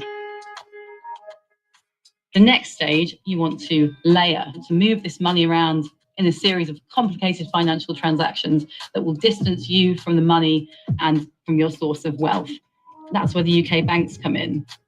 Some 86 banks have been involved in obtaining, moving corrupt wealth around the world. The cash, by the time it got to London, has probably already gone through a couple of British overseas territories, like the British Virgin Islands. Step 3 is you want to integrate your wealth into the UK system. You want to buy assets, including UK property. Lawyers, real estate agents are on hand to help you do that. Once you've got the cash into London, you can then basically use it like it's clean. People aren't bringing this money on shore to put it to drug gangs, right? They're putting it on shore to buy houses in Kensington. And this is one of the things that I thought about when I was watching this video is we've talked about the immigration problem in the UK and why is it that they are wanting to self-sabotage their own country? Now, we see this as a general trend across all Western nations, but you think about these financial practices and how they launder the money and then they buy assets and property within the UK. Would it be more obvious regarding all this if they still had, let's say, a 95% population that was actually English born, and then you're finding all these wealthy people coming in from foreign countries, buying up real estate, castles, very, beautiful mansions? It'd kind of be more obvious where if you're just flooding the zone with migrants all over the world, it's like, who knows who's coming from where? And it's like the elites of the country have just sold out the country as essentially a hub of financial laundering. And so you bring in migrants and it just kind of helps cover it up and it keeps the people preoccupied with the problems and the tensions within their own communities. The buying really started with Mr. Abramovich. I was showing him various properties, which he eventually bought one in Kensington in excess of 90 million. Their fortunes were enormous. They were a target for estate agents in London. Have you got a Russian type conversation was going around the agents. Typical Russian buyer would be looking for a substantial home, larger than most, grade 1, grade 2 listed. Location would be Belgravia, Mayfair, Knightsbridge. There wasn't that much stock, but when anything did come available, your thoughts were immediately find one of these oligarchs who wanted to buy one. You can own UK property through a shell company, even an offshore shell company. And if you do own it through an offshore shell company, you don't have to say who really owns that property. And lawyers are on hand to advise on these complicated transactions which creates an opaque ownership structure of some of our most valuable UK homes. Roughly 84,000 homes here in the UK are owned anonymously. We have identified £6.7 billion of UK property that has been bought with suspicious wealth. 1.5 billion of that, that's around 150 land titles, has been purchased by Russian individuals who are either accused of corruption or have close links to the Kremlin.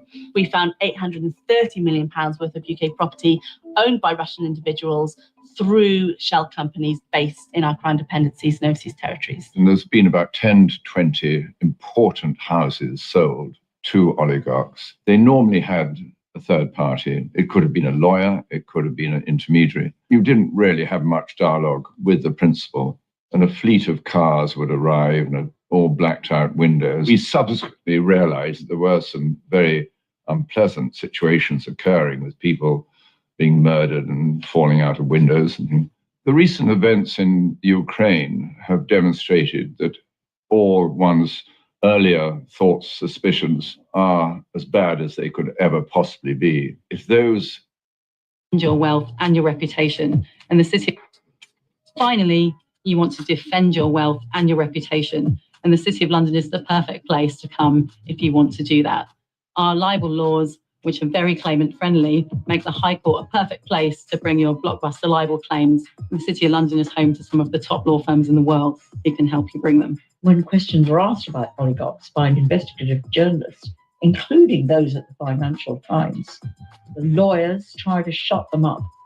I've had a bit of experience of doing battle in the High Court with powerful figures from the former Soviet Union. There's an entire industry based in London, the big heavy-duty reputation management law firms. They harangue the press and broadcasters. Newspapers are vastly outgunned. These are often vexatious cases that are brought solely to just run up bills, to delay things, to cause problems, to make editors think, oh God, do we need to do this? So even when we try to expose the wrongdoing, the kleptocrats use their resources to close down the conversation, and the lawyers make a lot of money but support the oligarchs. We were involved with one case. And remember, the largest legal firms, some of the largest in the world, are all within that square mile, the City of London Corporation.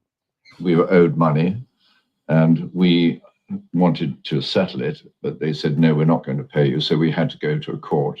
Very large individual came to our door one day and made it clear to us we should drop the case. The man had quite a number of gold teeth and he was built like a gorilla. It was threatening. So anyways, guys, you get the point. We're not going to watch this whole video, but if you want to check it out, feel free.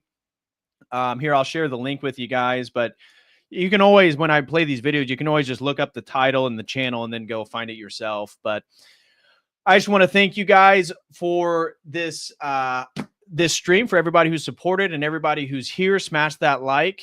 Really appreciate you guys. And again, a major thank you goes out to Ryan for sponsoring today's stream on the City of London Corporation. We gave a general overview of the City of London proper, not the corporation. And then we got into the role of the Magna Carta, continuing these ancient liberties regarding to the financial and mercantile practices within London. And then specifically the City of London Corporation. Then we did a historical overview of the City of London Corporation. We got into the Rothschild, specifically Nathan Meyer Rothschild and his relationship to the Bank of England and the founding of the N.M. Rothschild and Sons Bank in 1811.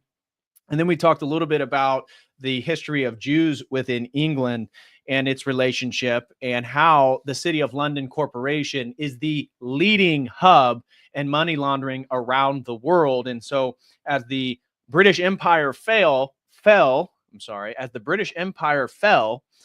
what they did is use the small islands that they run to create a new enterprise, a financial enterprise run out of the City of London Corporation, which is autonomous and the UK government can do nothing about it. That they create these shell companies in all their former islands, or now islands that they still own, so that these oligarchs and people can launder money from around the world as long as they just buy up property and invest back into the UK. So That's going to do it for me, guys. I will be back Monday with another stream. I think I'm going to do a stream on exposing Paula White, the new faith office leader for President Donald Trump. It should be a bit of a screeching, fun, laugh-filled stream as we watch her speak in tongues and preach her prosperity gospel. I'm not sure, but I think I'm going to do that. That sounds like a good topic for Monday. And I think I'm going to do an open panel on Tuesday. So should be back Monday and Tuesday. Just want to thank everybody again for the love and support. Love you guys. Thank you so much and really appreciate it. And if you too would also like to sponsor a stream, please do so. I would greatly appreciate that. The next stream that's sponsored, I haven't even dove into any research for it yet. We'll be looking at Romanian survivors from communist rule and some of the atrocities that were done to the Orthodox clergy and Orthodox faithful. So that will be the next one. Not sure when I'll get to that. I got to start diving into that research. But I will see you guys in the next one. Thank you again. Let me just double check, make sure nobody sent in a super chat and I missed it. Nope, doesn't look like it. So again, if you guys want to get access to my document, remember that this document here, the full document will be posted over on my website. So if you guys want access to it, and all these show notes and all these documents I put together are available for members of my website for $5 a month. So the price of a cup of coffee, and if you buy a year's subscription, you get 2 months free. It's a great way to support me and support my work and get access to all my show notes, which you can just copy and paste into your own Word document and have them as your own notes. So thank you guys again. God bless you all, and I'll see you in the next one. As always, until then, God bless.